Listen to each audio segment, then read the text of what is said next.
ಶ್ರೀಮದಾನಂದತೀರ್ಥ ಭಗವತ್ಪಾದಾಚಾರ್ಯರಂತಹ ಮಹಾಗುರುಗಳು ನಮಗೆ ದೊರಕಿದ್ದೇ ನಮ್ಮ ಅನಂತ ಜನ್ಮಗಳ ಪುಣ್ಯದ ಫಲ ಎಂಬುದಾಗಿ ನಾವು ತಿಳಿಯಬಹುದು.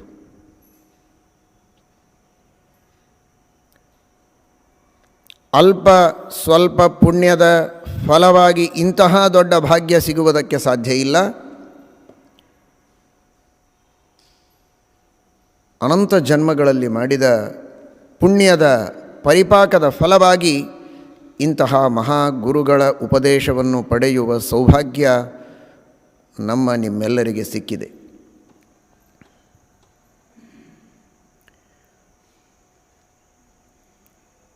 ಶುದ್ಧವಾದ ಜ್ಞಾನವನ್ನು ಪಡೆದ ವಾಯುದೇವರನ್ನು ಪರಮಾತ್ಮ ಅವತಾರ ಮಾಡುವುದಕ್ಕೆ ಆದೇಶ ಮಾಡಿದ. ಸರ್ವಜ್ಞಮನ್ಯಮನವೇಕ್ಷಸ ಕಾರ್ಯವೀರ್ಯಂ ಸ್ಮೇರಾನನೋ ಭುವನ ಜೀವನ ಮಾಬಭಾಷೆ. ಸರ್ವಜ್ಞರಾದ ವಾಯುದೇವರನ್ನು ಭೂಮಿಯ ಮೇಲೆ ಅವತಾರವನ್ನು ಮಾಡಿ ಶುದ್ಧವಾದ ತತ್ವಜ್ಞಾನವನ್ನು ಜಗತ್ತಿಗೆ ನೀಡುವುದಕ್ಕೆ ಪರಮಾತ್ಮ ಆದೇಶ ಮಾಡಿದ. ಅಂತಹ ಪರಮಾತ್ಮನ ಆದೇಶವನ್ನು ಶಿರಸಾಧಾರಣ ಮಾಡಿ ದೇವತೆಗಳ ಪ್ರಾರ್ಥನೆಯನ್ನು ಮನ್ನಿಸಿ ವಾಯುದೇವರು ಅವತಾರ ಮಾಡಿದ್ದಾರೆ. ಹನುಮಂತ ದೇವರಾಗಿ, ಶ್ರೀರಾಮಚಂದ್ರನ ಪ್ರಧಾನ ಸೇವಕರಾಗಿ, ಭೀಮಸೇನ ದೇವರಾಗಿ, ಶ್ರೀಕೃಷ್ಣ ಪರಮಾತ್ಮನ ಪ್ರಧಾನ ಸೇವಕರಾಗಿ ಅವತಾರ ಮಾಡಿದ ವಾಯುದೇವರು ಪುನಃ ಪರಮಾತ್ಮನ ಆದೇಶದಂತೆ ಶ್ರೀಮದಾನಂದತೀರ್ಥ ಭಗವತ್ಪಾದಾಚಾರ್ಯರಾಗಿ, ಶ್ರೀಮನ್ಮಧ್ವಾಚಾರ್ಯರಾಗಿ ಅವತರಿಸಿ ವೇದವ್ಯಾಸ ದೇವರ ಪ್ರಧಾನ ಸೇವಕರಾಗಿ, ಶಿಷ್ಯರಾಗಿ, ಭಕ್ತರಾಗಿ ಅವರ ಗ್ರಂಥಗಳ ವ್ಯಾಖ್ಯಾನವನ್ನು ಮಾಡಿ ಜಗತ್ತಿನಲ್ಲಿ ಸತ್ಸಿದ್ಧಾಂತದ ಪ್ರಸಾರಕರಾಗಿ ಅವತಾರ ಮಾಡಿದ್ದಾರೆ. ಅಂತಹ ಶ್ರೀಮದಾನಂದತೀರ್ಥ ಭಗವತ್ಪಾದಾಚಾರ್ಯರು ನಮಗೆ ಗುರುಗಳಾಗಿ ದೊರಕಿದ್ದಾರೆ. ವೇದವ್ಯಾಸದೇವರ ಅನುಗ್ರಹದಿಂದ ಶ್ರೀಮದಾನಂದತೀರ್ಥ ಭಗವತ್ಪಾದಾಚಾರ್ಯರು ಏನೆಲ್ಲ ತಿಳಿದುಕೊಂಡಿದ್ದಾರೆ ಅಂತ ನಾವು ಕೇಳ್ತೇವೆ. ಸ್ವತಃ ಶ್ರೀಮದಾಚಾರ್ಯರು ವಿನಯದಿಂದ ಹೇಳಿಕೊಳ್ತಾರೆ. ಮಹಾಭಾರತ ತಾತ್ಪರ್ಯ ನಿರ್ಣಯದಲ್ಲಿ ವೇದವ್ಯಾಸದೇವರು ನಮ್ಮ ಮೇಲೆ ಮಾಡಿದ ಅನುಗ್ರಹ ಎಷ್ಟು ದೊಡ್ಡದು ಅಂತ. ಯಸ್ತತ್ ಪ್ರಸಾದಾತ್ ಅಖಿಲಾಂಶ್ಚ ವೇದಾನ್ ಸ ಪಂಚರಾತ್ರಾನ್ ಸರಹಸ್ಯ ಸಂಗ್ರಹಾನ್ ವೇದೇತಿಹಾಸಾಂಶ್ಚ ಪುರಾಣಯುಕ್ತಾನ್ ಯಥಾವದನ್ಯಾಹ ಅಪಿ ಸರ್ವವಿದ್ಯಾಃ. ವೇದವ್ಯಾಸದೇವರ ಪರಿಪೂರ್ಣ ಅನುಗ್ರಹದಿಂದ ಶ್ರೀಮದಾನಂದತೀರ್ಥ ಭಗವತ್ಪಾದಾಚಾರ್ಯರು ಸಕಲ ವೇದಗಳನ್ನು ತಿಳಿದಿದ್ದಾರೆ. ಪಂಚರಾತ್ರ ಆಗಮಗಳನ್ನೆಲ್ಲ ತಿಳಿದಿದ್ದಾರೆ. ಉಪನಿಷತ್ತುಗಳು, ಬ್ರಹ್ಮಸೂತ್ರಗಳು, ಇತಿಹಾಸ, ಪುರಾಣಗಳು, ಇದಲ್ಲದೆ ಇನ್ನುಳಿದ ಎಲ್ಲ ವಿದ್ಯೆಗಳು, ನಾನಾ ತರಹದ ವಿದ್ಯೆಗಳೆಲ್ಲ ಇವೆಯಲ್ಲ, ಆ ಸಕಲ ವಿದ್ಯೆಗಳನ್ನು ಕೂಡ ಕರತಲಾಮಲಕ ಮಾಡಿಕೊಂಡ ಮಹಾನುಭಾವರು. ಕರತಲೆ ಖಲು ಕಂದುಕವತ್ ಸದಾ. ಸುಮಧ್ವ ವಿಜಯದಲ್ಲಿ ತಿಳಿಸುವಂತೆ ಕೈಯಲ್ಲಿ ಇಟ್ಟುಕೊಂಡ ಚೆಂಡನ್ನು ಹೇಗೆ ಚೆನ್ನಾಗಿ ಕಂಡು ತಿಳಿಯಬೇಕೋ ಹಾಗೆ ಎಲ್ಲ ವಿದ್ಯೆಗಳನ್ನು ಚೆನ್ನಾಗಿ ತಿಳಿದವರು ಶ್ರೀಮದಾನಂದತೀರ್ಥ ಭಗವತ್ಪಾದಾಚಾರ್ಯರು. ಶ್ರೀಮದಾನಂದತೀರ್ಥ ಭಗವತ್ಪಾದಾಚಾರ್ಯರು ಈ ಎಲ್ಲ ಶಾಸ್ತ್ರಗಳನ್ನು ಕರತಲಾಮಲಕ ಮಾಡಿಕೊಂಡಿದ್ದರು ಅಂತ ಅವರ ಹೇಳಿಕೆಯಿಂದ ಮಾತ್ರ ನಾವು ತಿಳಿಯಬೇಕಾಗಿಲ್ಲ. ಶ್ರೀಮದಾಚಾರ್ಯರ ಗ್ರಂಥದಲ್ಲಿ ಅವರು ಉದಾಹರಣೆ ಮಾಡುವ ಪ್ರಮಾಣ ವಚನಗಳನ್ನು ನೋಡಿದರೆ ನಮಗೆ ಅರ್ಥವಾಗುತ್ತೆ ಶ್ರೀಮದಾಚಾರ್ಯರ ಜ್ಞಾನ ಎಷ್ಟು ಅದ್ಭುತವಾದದ್ದು, ಎಷ್ಟೆಲ್ಲ ಪ್ರಮಾಣಗಳ ಪುಂಜ ಅವರ ತಲೆಯಲ್ಲಿದೆ. ಎಷ್ಟು ಪ್ರಮಾಣಗಳನ್ನು ಶ್ರೀಮದಾಚಾರ್ಯರು ಒಂದೊಂದು ಪ್ರಮೇಯಗಳನ್ನು ಸಮರ್ಥನೆ ಮಾಡುವುದಕ್ಕೆ ಉದಾಹರಣೆ ಮಾಡುತ್ತಾರೆ. ಇದು ಆ ಶ್ರೀಮದಾಚಾರ್ಯರ ಗ್ರಂಥಗಳ ವೈಶಿಷ್ಟ್ಯ, ಅವರ ಜ್ಞಾನದ ವೈಶಿಷ್ಟ್ಯ. ಅಂತಹ ಜ್ಞಾನಿಗಳು ನಮ್ಮ ಗುರುಗಳು ಅನ್ನುವುದನ್ನು ನಾವು ಸ್ಮರಿಸಬೇಕು.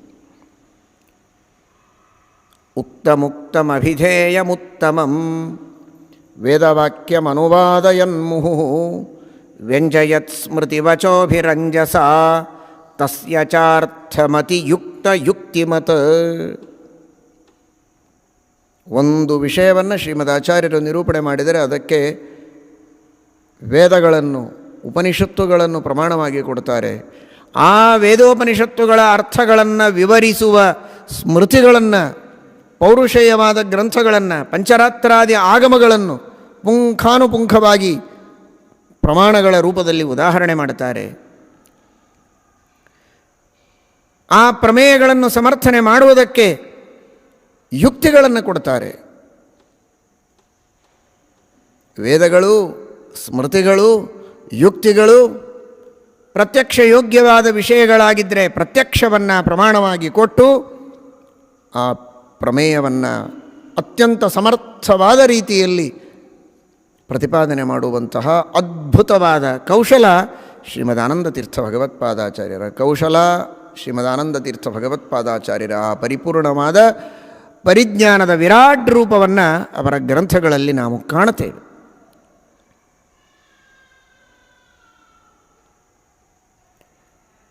ಶ್ರೀಮದಾಚಾರ್ಯರ ಗ್ರಂಥ ಬಹಳ ಸಂಕ್ಷಿಪ್ತವಾದದ್ದು. ಕೆಲವರೆಲ್ಲ ಶ್ರೀಮದಾಚಾರ್ಯರ ಭಾಷ್ಯ ಇದು ಬಹಳ ಸಂಕ್ಷಿಪ್ತವಾದದ್ದು, ಅರ್ಥವಾಗೋದಿಲ್ಲ, ಅರ್ಥವಾಗೋದಕ್ಕೆ ಅನೇಕ ವ್ಯಾಖ್ಯಾನಗಳ ಸಹಾಯ ಇದು ಅನಿವಾರ್ಯ, ಹೀಗಾಗಿ ಒಂದರ್ಥದಲ್ಲಿ ಶ್ರೀಮದಾಚಾರ್ಯರ ಭಾಷ್ಯದಲ್ಲಿ ಪರಿಪೂರ್ಣತೆ ಇಲ್ಲ ಅನ್ನುವ ಅಭಿಪ್ರಾಯ ಅನೇಕರಿಗೆ ಬರುತ್ತೆ.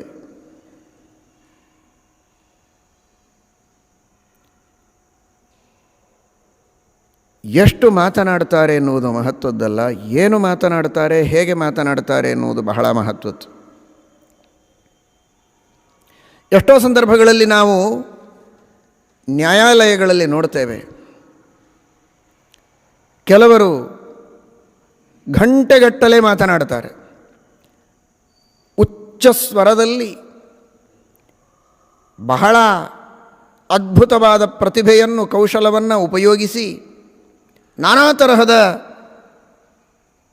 ವಿಷಯಗಳ ಮಂಡನೆಯನ್ನು ಮಾಡ್ತಾರೆ ತಮ್ಮ ಹೇಳಿಕೆಯನ್ನು ಸಮರ್ಥನೆ ಮಾಡಿಕೊಳ್ಳೋದಕ್ಕೆ. ಸಾಕಷ್ಟು ಮಾತುಗಳನ್ನು ಆಡಬಹುದು, ಗಂಟೆಗಟ್ಟಲೆ ಮಾತನಾಡಬಹುದು. ಆದರೆ ಯಾವ ವ್ಯಕ್ತಿಯ ಕೈಯಲ್ಲಿ ನಿಜವಾದ ಪ್ರಮಾಣಗಳಿವೆ, ಪ್ರೂಫ್ ಇದೆ, ಆಧಾರಗಳಿವೆ, 2 ನಿಮಿಷದಲ್ಲಿ ಅದಕ್ಕೆ ಉತ್ತರವನ್ನು ಕೊಡ್ಬೋದು. ಬಹಳ ಹೊತ್ತು ಮಾತನಾಡಿದ್ದನ್ನು ಪ್ರಾಮಾಣಿಕರಾದ ನ್ಯಾಯಾಧೀಶರು ಗಮನಿಸೋದಿಲ್ಲ. ಪ್ರಮಾಣ ಪುರಸ್ಸರವಾಗಿ 2 ನಿಮಿಷ ಮಾತನಾಡಿರತಕ್ಕ ವ್ಯಕ್ತಿಯ ಮಾತುಗಳನ್ನು ಗಮನಿಸ್ತಾರೆ, ನಿರ್ಣಯ ಅದಕ್ಕೆ ತಕ್ಕಂತೆ ಬರುತ್ತೆ. ನ್ಯಾಯಾಧೀಶರಲ್ಲಿ ಪ್ರಾಮಾಣಿಕತೆ ಇರಬೇಕು, ಅರ್ಥ ಮಾಡಿಕೊಳ್ಳುವಂತಹ ಯೋಗ್ಯತೆ ಇರಬೇಕು.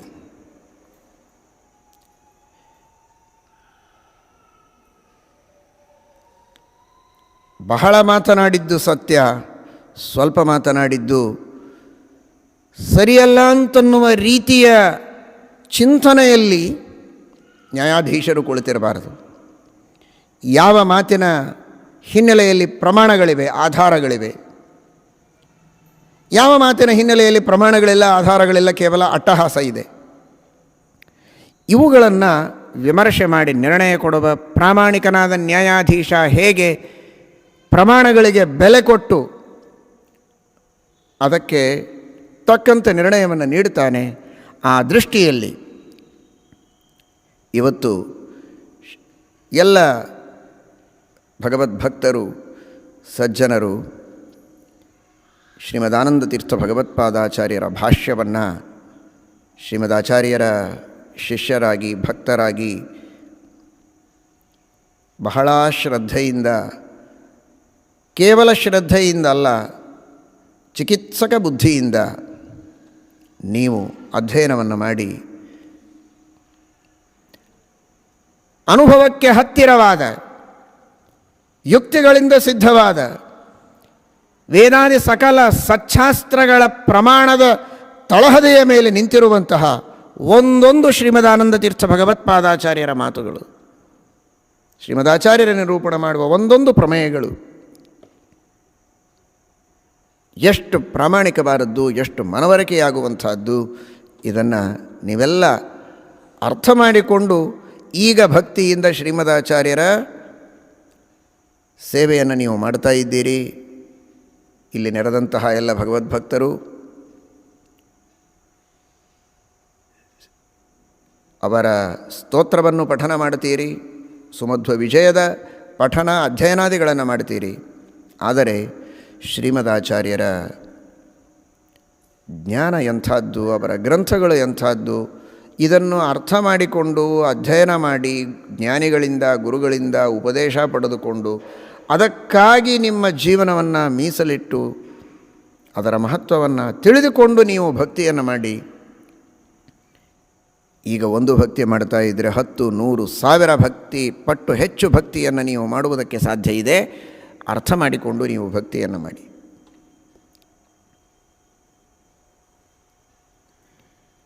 ಇದು ಶ್ರೀಮದಾನಂದ ತೀರ್ಥ ಭಗವತ್ಪಾದಾಚಾರ್ಯರ ಅದ್ಭುತವಾದಂತಹ ಜ್ಞಾನ. ಸುಮಧ್ವ ವಿಜಯದಲ್ಲಿ ನಾರಾಯಣ ಪಂಡಿತಾಚಾರ್ಯರು ಹೇಳ್ತಾರೆ, ಯಾಯಾ ಪ್ರಸಕ್ತ ಪರಿಷತ್ಸು ಪೂರುಷೈ ವಿದ್ಯಾವಿದಗ್ಧೈರ್ವಿವಿಧೈ ಸಮಾಗಮೆ ಸ ತಾಸು ತಾಸು ಪ್ರತಿಭಾತಿ ಭಾಸುರಃ ವಿದ್ಯಾಸು ವಿದ್ಯಾಧಿಪತಿರ್ಜಿಗಾಯತಾನ್. ವೇದ, ಇತಿಹಾಸ, ಪುರಾಣಗಳು, ಸೂತ್ರ, ಭಗವದ್ಗೀತೆ, ಕರ್ಮಕಾಂಡ, ಬ್ರಹ್ಮಕಾಂಡ, ಯಾವುದೇ ವಿಷಯಕ್ಕೆ ಸಂಬಂಧಪಟ್ಟಂತೆ ಏನೇ ಪ್ರಶ್ನೆಗಳು ಬರಲಿ, ಆಕ್ಷೇಪಗಳು ಬರಲಿ,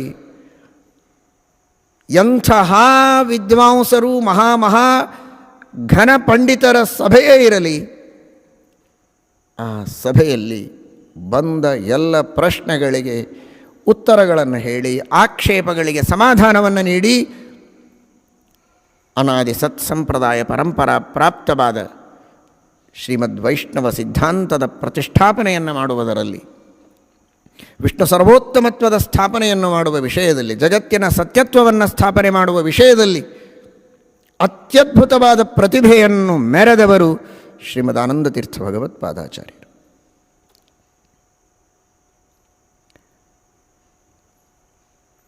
ಅಂತಹ ಶ್ರೀಮದಾಚಾರ್ಯರ ಭವ್ಯವಾದ ಆ ಗ್ರಂಥಗಳ ವೈಭವ, ಶ್ರೀಮದಾಚಾರ್ಯರು ಮಾಡಿದ ಉಪದೇಶದ ರೀತಿ, ಇವುಗಳನ್ನು ಅರ್ಥ ಮಾಡಿಕೊಳ್ಳುವ ಪ್ರಯತ್ನ ನಾವು ಮಾಡಬೇಕು.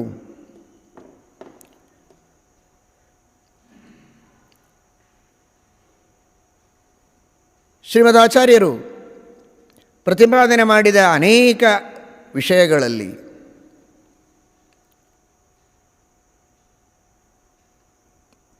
ಪ್ರಪಂಚದ ಸತ್ಯತೆ, ಇದನ್ನು ಶ್ರೀಮದಾಚಾರ್ಯರು ತಮ್ಮ ಗ್ರಂಥಗಳಲ್ಲಿ ನಿರೂಪಣೆ ಮಾಡಿಕೊಟ್ಟಿದ್ದಾರೆ. ಭಕ್ತರೇ, ನಿಮ್ಮ ಮನಸ್ಸಿನಲ್ಲಿ ಬಂದ ಪ್ರಶ್ನೆ ಏನು ಅಂತ ನಮಗೆ ಗೊತ್ತು. ಶ್ರೀಮದ್ ಆಚಾರ್ಯರ ಕೊಡುಗೆ ಏನು ಅಂತ ವ್ಯವಸ್ಥಾಪಕರು ವಿಷಯ ಕೊಟ್ಟಿದ್ದಾರೆ. ಶ್ರೀಮದ್ ಆಚಾರ್ಯರ ಮಹಿಮೆಗಳು ಹಾಗೂ ಕೊಡುಗೆ ಅಂತ. ಜಗತ್ತು ಸತ್ಯ, ಇದು ಎಲ್ಲರ ಅನುಭವಕ್ಕೆ ಗೋಚರವಾಗುವ ವಿಷಯ. ಇದು ಶ್ರೀಮದ್ ಆಚಾರ್ಯರ ಕೊಡುಗೆ ಹೇಗೆ ಅಂತ, ಇದು ನಮ್ಮೆಲ್ಲರಿಗೆ ಗೊತ್ತಿರುವ ವಿಷಯ.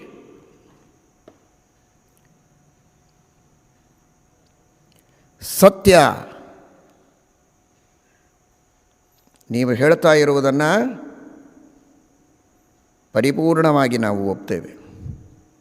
ಜಗತ್ತು ಸತ್ಯ, ಇದು ಎಲ್ಲರ ಅನುಭವಕ್ಕೆ ಬರುತ್ತೆ ಅನ್ನುವುದು ಅತ್ಯಂತ ಸತ್ಯ.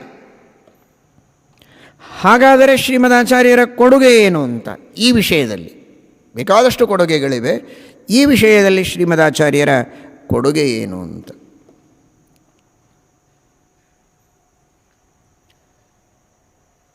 ಜಗತ್ತು ಸತ್ಯ ಅನ್ನುವುದು ಎಲ್ಲರ ಅನುಭವಕ್ಕೆ ಬರುವ ವಿಷಯ. ಆದರೆ ಇದರ ಬಗ್ಗೆ ಅನೇಕ ರೀತಿಯ ಚಿಂತನೆಗಳುಂಟು.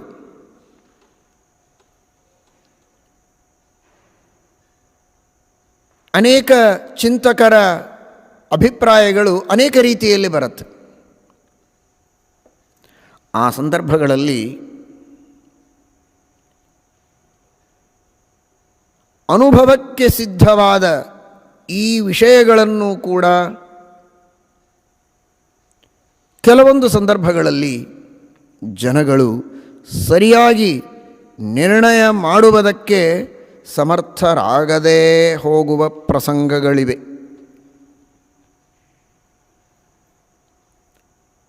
ಅಂತಹ ಸಂದರ್ಭಗಳಲ್ಲಿ ಯಾವುದೇ ರೀತಿಯ ಶಂಕೆಗಳು ಮನಸ್ಸಿನಲ್ಲಿ ಬರದಂತೆ ಸ್ಪಷ್ಟವಾದ ರೀತಿಯಲ್ಲಿ ತಾವು ತಮ್ಮ ಅನುಭವಕ್ಕೆ ಬಂದ ಈ ಜಗತ್ತಿನ ಸತ್ಯತ್ವವನ್ನು ದೃಢವಾಗಿ ನಂಬಿ ನಡೆಯುವುದಕ್ಕೆ ಶ್ರೀಮದಾನಂದತೀರ್ಥ ಭಗವತ್ಪಾದಾಚಾರ್ಯರ ಉಪದೇಶ, ಅವರ ಕೊಡುಗೆ ಇದು ಬಹಳ ದೊಡ್ಡದಾಗಿದೆ.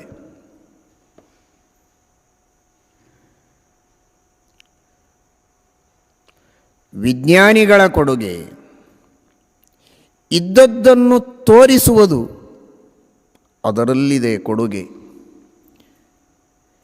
ಇದ್ದದ್ದನ್ನೇ ತಿಳಿಸಿಕೊಡುವುದರಲ್ಲಿ ಅವರ ವೈಶಿಷ್ಟ್ಯ ಇದೆ. ಇಲ್ಲದಿದ್ದದ್ದನ್ನು ಹೇಳಿದರೆ ಅದು ಕೊಡುಗೆಯಲ್ಲ. ಇದ್ದದ್ದನ್ನು ಅಲ್ಲಗಳೆಯುವುದು ಕೊಡುಗೆಯಲ್ಲ. ಇಲ್ಲದಿರುವುದನ್ನು ಹೇಳೋದು ಕೊಡುಗೆಯಲ್ಲ. ಹಿಂದೆಂದೂ ಅನುಭವಕ್ಕೆ ಬಾರದ್ದು, ಇಂದು ಅನುಭವಕ್ಕೆ ಬರದಿರುವುದು, ಇನ್ನು ಮುಂದೆ ಅನುಭವಕ್ಕೆ ಬರುವ ಸಾಧ್ಯತೆಯೇ ಇಲ್ಲದನ್ನು ಹೇಳಿದರೆ ಅದು ಕೊಡುಗೆ ಅಂತ ಭಾವಿಸಿದರೆ ಅದೊಂದು ವಿಪರ್ಯಾಸ, ಅದು ಕೊಡುಗೆಯಲ್ಲ. ಯಾವುದು ಸತ್ಯ ಅದನ್ನೇ ತಿಳಿಸುವುದು, ಆ ಸತ್ಯವನ್ನು ಹೇಗೆ ಉಪಯೋಗಿಸೋದು ಅನ್ನೋದನ್ನು ಅರ್ಥ ಮಾಡಿಸಿಕೊಡೋದು, ಇದು ಕೊಡುಗೆ. ನಿಮ್ಮ ಮನೆಯಲ್ಲಿಯೇ ಸಂಪತ್ತಿದೆ, ನಿಧಿ ಇದೆ, ಅದರ ಉಪಯೋಗ ಹೇಗೆ ಮಾಡಿಕೊಳ್ಳಬೇಕು ಗೊತ್ತಿಲ್ಲ, ಅದನ್ನು ತಿಳಿಸಿಕೊಟ್ರೆ ಅದೇ ದೊಡ್ಡ ಕೊಡುಗೆ. ನಿನ್ನ ಅಭಿಪ್ರಾಯವೇನು? ನಿನ್ನ ಮನೆಯಲ್ಲಿ ಸಂಪತ್ತು ಇದೆ ಎಂಬ ಅಭಿಪ್ರಾಯವೋ? ಹಾಗಾದರೆ ಅದು ಇಲ್ಲ ಅಂತ ಹೇಳಿದರೆ ಕೊಡುಗೆಯಾ? ಅಥವಾ ಇಲ್ಲದಿರುವುದನ್ನು ಇದೆ ಅಂತ ಹೇಳಿದರೆ ಕೊಡುಗೆಯಾ? ಅಲ್ಲ. ಇದ್ದದ್ದನ್ನೇ ಇದೆ ಅಂತ ದೃಢಪಡಿಸಿ ತೆಗೆದುಕೊಳ್ಳುವ ಉಪಾಯವನ್ನು ತೋರಿಸಿ ಅದನ್ನು ಬಳಸಿಕೊಳ್ಳುವ ಸರಿಯಾದ ರೀತಿ ನೀತಿಗಳನ್ನು ಕಲಿಸಿಕೊಟ್ಟರೆ ಅಂತಹ ಹಿತೈಷಿ ಮಾಡಿದ ಉಪಕಾರ, ಅವನ ಸಹಾಯ ಸಹಕಾರ ಅದೇ ದೊಡ್ಡ ಕೊಡುಗೆ.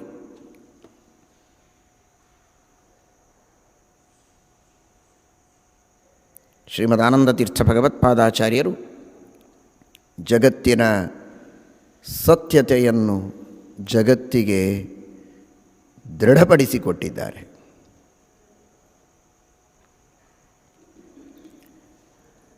ಜಗತ್ತು ಸತ್ಯ ಅಂತ ಎಲ್ಲರ ಅನುಭವಕ್ಕೆ ಬಂದರೂ ಕೆಲವರು ಇದರ ಬಗ್ಗೆ ನಾನಾ ರೀತಿಯ ಅಭಿಪ್ರಾಯಗಳನ್ನು ವ್ಯಕ್ತಪಡಿಸ್ತಾರೆ.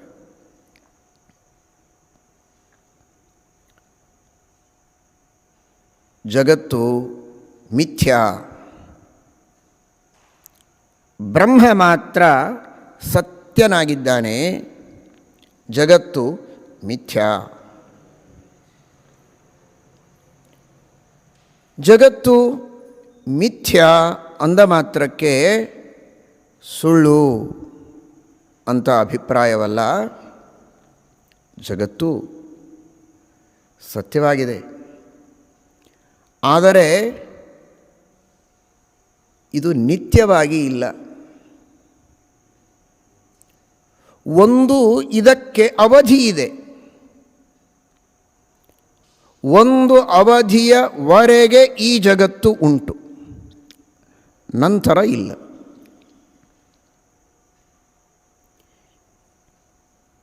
ಬ್ರಹ್ಮಜ್ಞಾನ ಆಗುವವರೆಗೆ ಈ ಜಗತ್ತುಂಟು.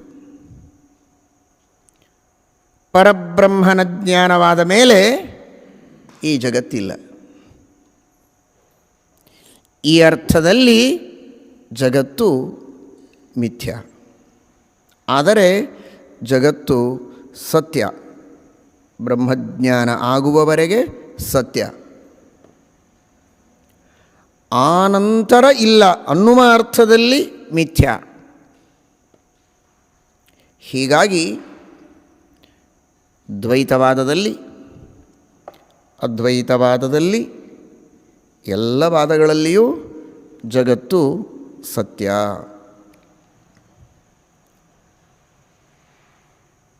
ಆದರೆ ದ್ವೈತವಾದದಲ್ಲಿ ಇದು ಪಾರಮಾರ್ಥಿಕ ಸತ್ಯ, ಅದ್ವೈತವಾದದಲ್ಲಿ ಬ್ರಹ್ಮಜ್ಞಾನ ಆಗುವವರೆಗೆ ಸತ್ಯ. ಅಷ್ಟು ಸಾಕು. ಜಗತ್ತು ಬ್ರಹ್ಮಜ್ಞಾನ ಆಗುವವರೆಗೆ ಸತ್ಯವಾದರೆ ಮಾತ್ರ ಸಾಕು, ಎಲ್ಲ ಕಾರ್ಯಗಳ ನಿರ್ವಾಹವಾಗತ್ತೆ. ಅದಕ್ಕೂ ಮಿಗಿಲಾಗಿ ಜಗತ್ತಿಗೆ ಸತ್ಯತೆಯನ್ನು ಒಪ್ಪುವ ಅವಶ್ಯಕತೆ ಇಲ್ಲ ಅನ್ನುವ ರೀತಿಯ ಒಂದು ಚಿಂತನವು ಅನೇಕ ಚಿಂತಕರ ಮನಸ್ಸಿನಲ್ಲಿ ಬರಬಹುದು. ಅದಕ್ಕಾಗಿ ಶ್ರೀಮದಾಚಾರ್ಯರ ಕೊಡುಗೆ ಅತ್ಯಂತ ಅಗತ್ಯವಾದದ್ದು. ನೋಡಿ, ನೀವೆಲ್ಲ ಇಲ್ಲಿ ಕುಳಿತವರು ಶ್ರದ್ಧಾವಂತರೂ ಹೌದು, ಆಲೋಚನಾ ಶಕ್ತಿಯನ್ನು ಬೆಳೆಸಿಕೊಂಡ ಚಿಂತಕರು, ವಿದ್ಯಾವಂತರು, ಪ್ರಜ್ಞಾವಂತರೂ ಹೌದು. ಹೀಗಾಗಿ ಈ ವಿಷಯದ ಬಗ್ಗೆ ಚೆನ್ನಾಗಿ ಚಿಂತನವನ್ನು ನೀವು ನಡೆಸಿ.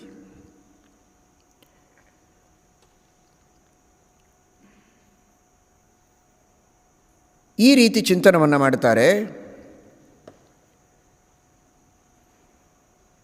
ಎದುರಿನಲ್ಲಿ ಒಂದು ಹಗ್ಗ ಇದೆ. ಆ ಹಗ್ಗವನ್ನು ನೋಡಿ ಹಾವು ಅಂತ ತಿಳಿತಾರೆ. ಕತ್ತಲು, ಬೆಳಕಿಲ್ಲ, ಬಹಳ ಅಲ್ಪವಾದ ಬೆಳಕಿದೆ. ಏನೋ ಅಂಕು ಡೊಂಕಾಗಿ ಬಿದ್ದ ಪದಾರ್ಥ ಕಂಡಿದೆ. ಅದು ನಿಜವಾಗಿ ಇದ್ದದ್ದು ಹಗ್ಗ, ಆದರೆ ಅದನ್ನು ಹಾವು ಅಂತ ತಿಳಿದ. ದೀಪ ಹಚ್ಚಿ ನೋಡಿದ, ಇದು ಹಾವಲ್ಲ, ಇದು ಹಗ್ಗ ಅಂತ ಗೊತ್ತಾಯಿತು. ಹಾವು ಅಂತ ತಿಳಿದಾಗ ಭಯಪಟ್ಟಿದ್ದ. ಹಗ್ಗ ಅಂತ ಗೊತ್ತಾದರೆ ಭಯ ಹೋಯಿತು ಅಲ್ವೋ? ಈ ರೀತಿ ಮೊದಲು ಹಾವು ಅಂತ ತಿಳಿದು ಭಯಪಟ್ಟ ವ್ಯಕ್ತಿ ಹಗ್ಗ ಅಂತ ತಿಳಿದ ಮೇಲೆ ಭಯವನ್ನು ಕಳೆದುಕೊಂಡ.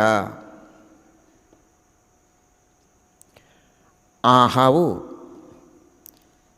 ಇದೆಯಾ ಇಲ್ವಾ? ಹಾವು ಇದೆ ಅಂದರೆ ಕಡಿಬೇಕು.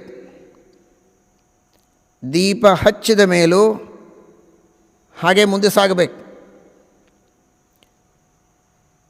ನಮಗೆ ಭಯವೂ ಹೋಯಿತು, ಅದು ಕಡಿಯೋದೂ ಇಲ್ಲ.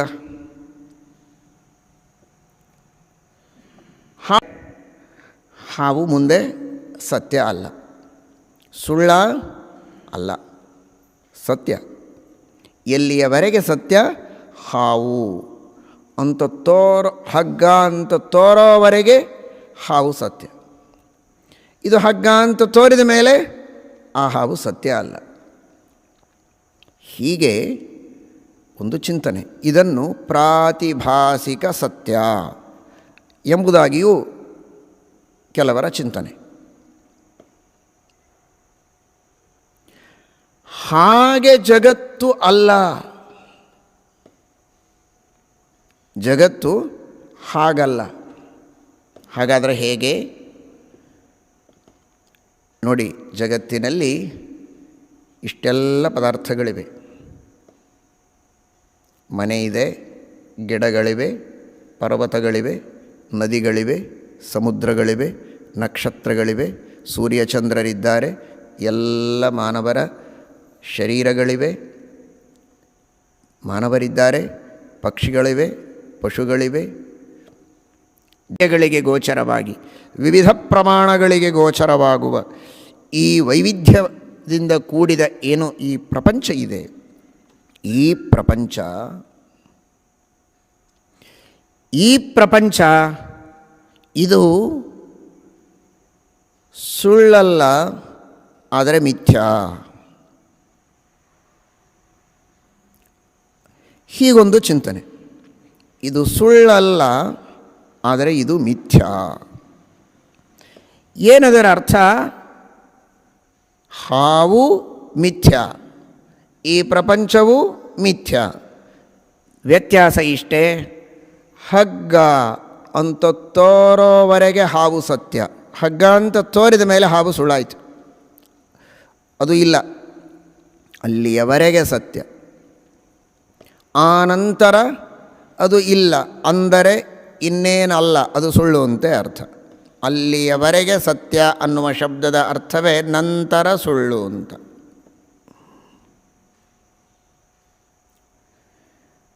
ಆದರೆ ಪ್ರಪಂಚ ಹೀಗಲ್ಲ. ಪ್ರಪಂಚವನ್ನು ಮಿಥ್ಯಾಂತ ಹೇಳುವುದರ ಅಭಿಪ್ರಾಯ ಹೀಗಲ್ಲ. ಪ್ರಪಂಚ ಈಗ ಇದೆ, ನಾಳೆ ಇದೆ, ನಾಡದ್ದು ಇದೆ, ಯಾವಾಗ ಇಲ್ಲ, ಬ್ರಹ್ಮಜ್ಞಾನವಾದ ಮೇಲೆ ಇಲ್ಲ, ಅಲ್ಲಿಯವರೆಗೆ ಇದೆ ಅಂತ. ಸಾಕಲ್ವೋ? ಏನು ಕೆಲಸ ಇದೆ ನಿಮಗೆ? ಅಷ್ಟು ದೊಡ್ಡ ಕೆಲಸ. ಈ ಜಗತ್ತೆಲ್ಲ ಇವತ್ತಿದೆ, ನಾಳೆ ಇಲ್ಲ ಅಂದರೆ ನಿಮ್ಮದು ಎಷ್ಟೆಷ್ಟೋ ಕನಸುಗಳೆಲ್ಲ ಹೋಯಿತು. ನೀವು ಎಲ್ಲೆಲ್ಲಿಯೋ ಏನೇನೋ ಕೆಲಸ ಮಾಡಬೇಕು ನಾಳೆ ಅಂತ ಇಟ್ಕೊಂಡಿದ್ದೀರಿ, ನಾಡದ್ದಿಗೆ ಅಂತ ಅಂದ್ಕೊಂಡಿದ್ದೀರಿ, ಇನ್ನು 1 ವರ್ಷಕ್ಕೆ, ಇನ್ನು 10 ವರ್ಷಕ್ಕೆ ಅಂತ ಬ್ಯಾಂಕಿನಲ್ಲಿ ಹಣ ಇಟ್ಟಿದ್ದೀರಿ. ಅದು ಡಬಲ್ ಆಗುತ್ತೆ, ತ್ರಿಬಲ್ ಆಗುತ್ತೆ, ಏನೋ ಒಂದು ಆಶೆ ಇಟ್ಕೊಂಡಿದ್ದೀರಿ. ಇದ್ದಕ್ಕಿದ್ದ ಹಾಗೆ ಒಂದು ಸಲ ಈ ನೋಟುಗಳೆಲ್ಲ ಕೆಲಸಕ್ಕೆ ಬರೋದಿಲ್ಲ ಅಂತ ಮಾಡಿದರೆ ಹೇಗೆ ನೋಟುಗಳನ್ನು ಇಟ್ಟುಕೊಂಡವರ ಎಲ್ಲ ಧೈರ್ಯ ಕುಂದಿ ಹೋಗುತ್ತೆ, ಹಾಗೆ ಇದ್ದಕ್ಕಿದ್ದ ಹಾಗೆ ನೋಟುಗಳೆಲ್ಲ ಜಗತ್ತೇ ಸುಳ್ಳು ನಾಳೆ ಅಂತಾದರೆ ಏನು ಆಶೆ ಇದೆ, ಯಾವ ಉತ್ಸಾಹ ಇದೆ ಕಾರ್ಯ ಮಾಡುವುದರಲ್ಲಿ? ಹಾಗಲ್ವಲ್ಲ. ಜಗತ್ತು ನಾಳೆ ಉಂಟು, ನಾಡದ್ದುಂಟು, ಅಲ್ಲ ಮುಂದಿನ ವರ್ಷ ಇದೆ, ಅಲ್ಲ ಮುಂದಿನ ಯುಗದಲ್ಲಿದೆ, ಅಷ್ಟೇ ಅಲ್ಲ ಬ್ರಹ್ಮಜ್ಞಾನ ಆಗುವವರೆಗಿದೆ. ಅಷ್ಟು ದೀರ್ಘಕಾಲದವರೆಗೂ ಜಗತ್ತಿದೆ, ಆನಂತರ ಜಗತ್ತಿಲ್ಲ. ಯಾರಿಗೇನಿದರಿಂದ ಹಾನಿ? ಹಾಗಾದರೆ ಯಾಕೆ ಜಗತ್ತನ್ನು ಪಾರಮಾರ್ಥಿಕ ಸತ್ಯ, ಪರಮ ಸತ್ಯ ಎಂಬುದಾಗಿ ನಾವು ತಿಳಿಯಬೇಕು? ನಾವು ನೀವು ಎಲ್ಲ ತಿಳಿದದ್ದೇನು? ಈ ಜಗತ್ತು ಇದು ಸತ್ಯ, ಅತ್ಯಂತ ಸತ್ಯ. ಸುಳ್ಳು ಬೇರೆ, ಸತ್ಯ ಬೇರೆ. ಇದು ಸುಳ್ಳಲ್ಲ, ಇದು ಪರಮ ಸತ್ಯ ಅಂತ. ಇನ್ನೊಂದು ಚಿಂತನೆ ಹೀಗಿದೆ, ಇದು ಸತ್ಯ ಆದರೆ ಇದು ಪರಮ ಸತ್ಯ ಅಲ್ಲ. ಕಾರಣ ಯಾಕೆ ಬೇಕು ಅಂತ. ಒಂದು ಹಂತದವರೆಗೆ ಇದು ಸತ್ಯವಾದರೆ ಸಾಕಲ್ವೋ? ಜ್ಞಾನದ ನಂತರವೂ ಇದು ಸತ್ಯವಾಗಿ ಯಾಕೆ ಉಳಿಯಬೇಕು? ಹಾವು ಹಗ್ಗ ಅನ್ನುವ ಜ್ಞಾನ ಬರುವವರೆಗೆ ಸತ್ಯವಾದಂತೆ ಪ್ರಪಂಚ ಬ್ರಹ್ಮಜ್ಞಾನ ಬರುವವರೆಗೆ ಸತ್ಯ ಅಂತ.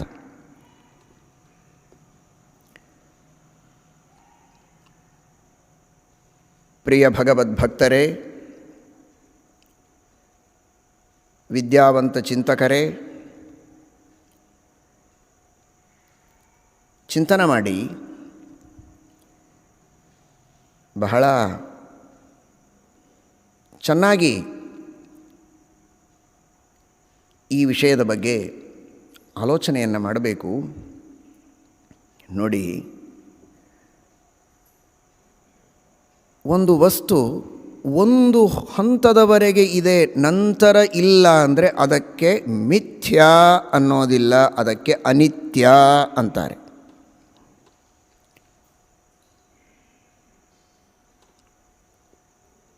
ಒಂದು ಮಡಿಕೆ ಇದೆ, ಆ ಮಡಿಕೆ ಸ್ವಲ್ಪ ದಿವಸ ಇರುತ್ತೆ, ಒಡೆದೋದ್ರೆ ಇಲ್ಲ. ಇಲ್ಲ ಅಂದರೆ ಅದಕ್ಕೆ ಯಾರು ಮಿಥ್ಯಾ ಅಂತ ಲೋಕದಲ್ಲಿ ಹೇಳೋದಿಲ್ಲ, ಅದನ್ನು ಅನಿತ್ಯ ಅಂತಾರೆ. ಇಲ್ಲೊಂದು ಮನೆ ಇತ್ತು, ತಾತನ ಕಾಲದ ಮನೆ, ಈಗ ಇಲ್ಲ, ಎಲ್ಲ ಬಿದ್ದು ಹೋಗಿದೆ. ಈಗ ಇಲ್ಲ, ಮೊದಲು ಇತ್ತು, ಈಗ ಇಲ್ಲ. ಇದಕ್ಕೆ ಹೆಸರು ಅನಿತ್ಯ. ಅದು ಸ್ಥಿರ ಶಾಶ್ವತ ಅಲ್ಲ, ಅನಿತ್ಯ, ಅಶಾಶ್ವತ, ನಶ್ವರ ಎಂಬುದಾಗಿ ಅದನ್ನು ಹೇಳ್ತಾರೆ. ಪರ್ಮನೆಂಟ್ ಅಲ್ಲ.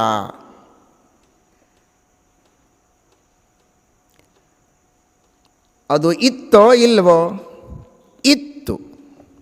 ಈಗಿದೆಯಾ? ಇಲ್ಲ. ಚೆನ್ನಾಗಿ ಅರ್ಥ ಮಾಡಿಕೊಳ್ಳಿ.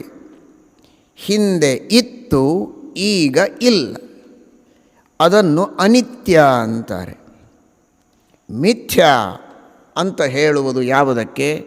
ಹಿಂದೆಯೂ ಇರಲಿಲ್ಲ, ಈಗನೂ ಇಲ್ಲ, ಮುಂದೆಯೂ ಇರೋದಿಲ್ಲ ಅಂತ ಯಾವುದನ್ನು ಹೇಳಬಹುದೋ ಅದನ್ನು ಮಿಥ್ಯಾ ಎಂಬುದಾಗಿ ಹೇಳ್ತಾರೆ. ಮಿಥ್ಯಾ ಎಂಬ ಶಬ್ದದ ಬಳಕೆಯನ್ನು ಕೆಲವರು ಮಾಡ್ತಾರಲ್ವೋ, ಅವರ ಅಭಿಪ್ರಾಯದಲ್ಲಿಯೇ ಮಿಥ್ಯಾ ಎಂಬ ಶಬ್ದಕ್ಕೆ ಹೀಗೆ ಅರ್ಥ ಉಂಟು: ನಾಸ್ತಿ, ನಾಸೀತ್, ನ ಭವಿಷ್ಯತಿ. ಮಿಥ್ಯಾ ಎಂಬ ಶಬ್ದವನ್ನು ಕೆಲವರು ಬಳಸುವುದುಂಟಲ್ವೋ, ಅವರೇ ಹೀಗೆ ವ್ಯಾಖ್ಯಾನ ಮಾಡಿದ್ದುಂಟು: ನಾಸ್ತಿ, ನಾಸೀತ್, ನ ಭವಿಷ್ಯತಿ. ಈಗ ಇಲ್ಲ, ಹಿಂದೆ ಇರಲಿಲ್ಲ, ಮುಂದೂ ಬರುವುದಿಲ್ಲ ಅಂತ ಯಾವುದನ್ನು ಹೇಳಬಹುದೋ ಅದು ಮಿಥ್ಯಾ ಎಂಬುದಾಗಿ. ಹೀಗಾಗಿ ಮೊದಲು ಚಿಂತನೆ ಮಾಡಬೇಕಾದದ್ದು ಬ್ರಹ್ಮಜ್ಞಾನವಾಗುವವರೆಗೆ ಉಂಟು, ಆನಂತರ ಇಲ್ಲ ಅನ್ನುವ ಮಾತಿನ ಅಭಿಪ್ರಾಯವೇನು? ನಿಜವಾಗಿ ಬ್ರಹ್ಮಜ್ಞಾನ ಆಗುವವರೆಗೆ ಇದೆಲ್ಲ ಸತ್ಯವಾಗಿ ಉಂಟು, ಆಮೇಲೆ ಇಲ್ಲವೋ? ಹಾಗಾದರೆ ಅದು ಮಿಥ್ಯಾ ಅಲ್ಲ, ಅದು ಅನಿತ್ಯ. ಅನಿತ್ಯ ಅಂತ ಮಾತ್ರ ಆಗಬಹುದು.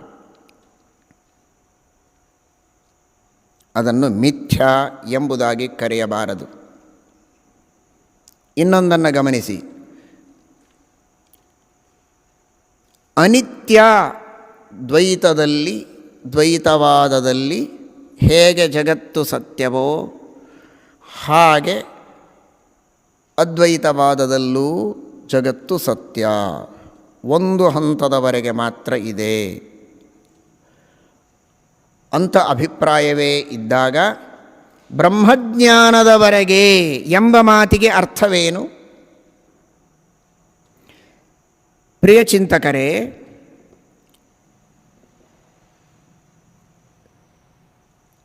ಒಂದು ಮಡಿಕೆ ಇದೆ.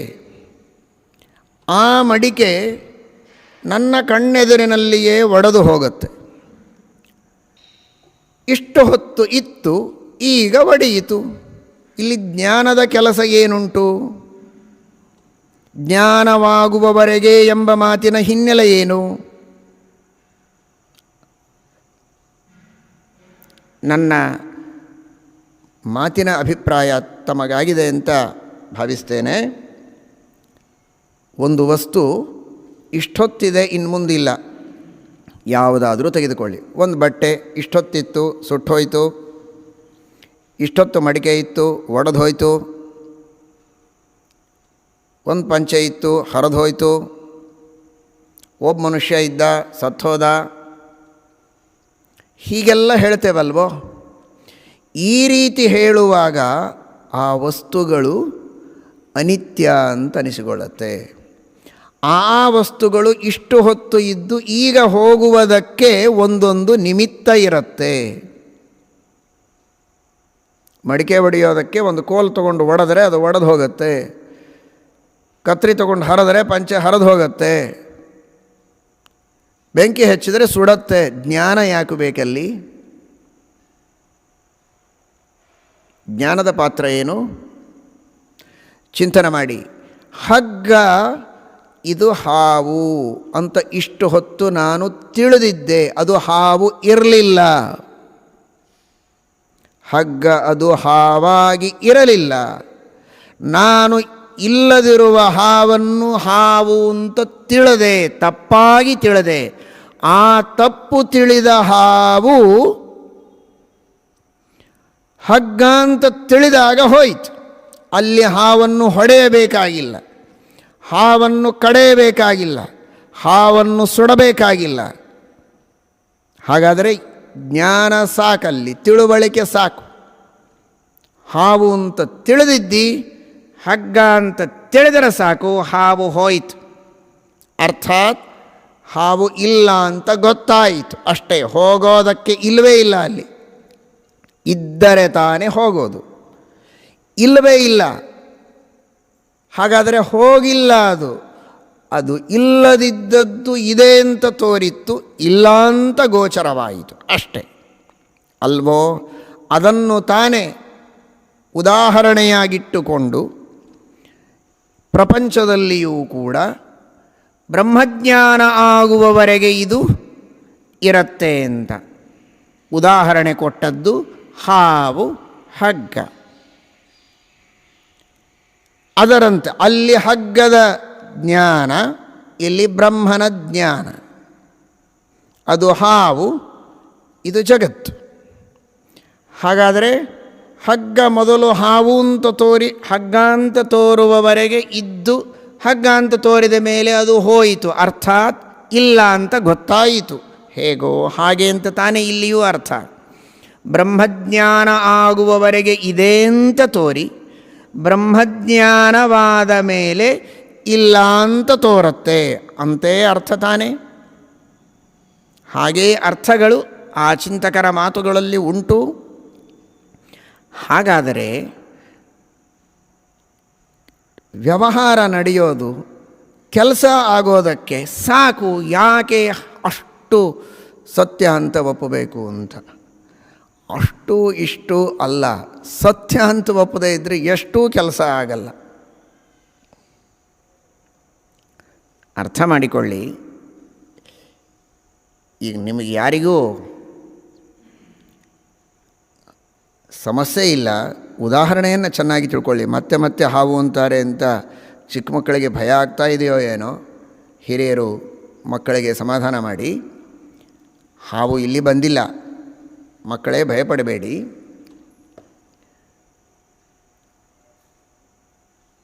ಹಗ್ಗ ಇದೆ, ಹಾವು ಅಂತ ತಿಳಿದೆ. ಸ್ವಲ್ಪ ಹೊತ್ತಿನಲ್ಲಿ ಇದು ಹಾವಲ್ಲ, ಹಗ್ಗ ಅಂತ ನನಗೆ ಗೊತ್ತಾಯಿತು. ಸರಿ, ಅಷ್ಟೊತ್ತು ಹಗ್ಗ ಇದೆ, ನಂತರ ಇಲ್ಲ ಅಂತ ಒಂದು ಚಿಂತನೆ ಅಲ್ವೋ? ಹಾಗಾದರೆ ಅಷ್ಟು ಹೊತ್ತು ಇದ್ದ ಹಗ್ಗ ಹಾವು ಕಚ್ಚಲಿಲ್ಲ ಯಾಕೆ? ಇಷ್ಟೊತ್ತಂತೂ ಇತ್ತಲ್ವೋ?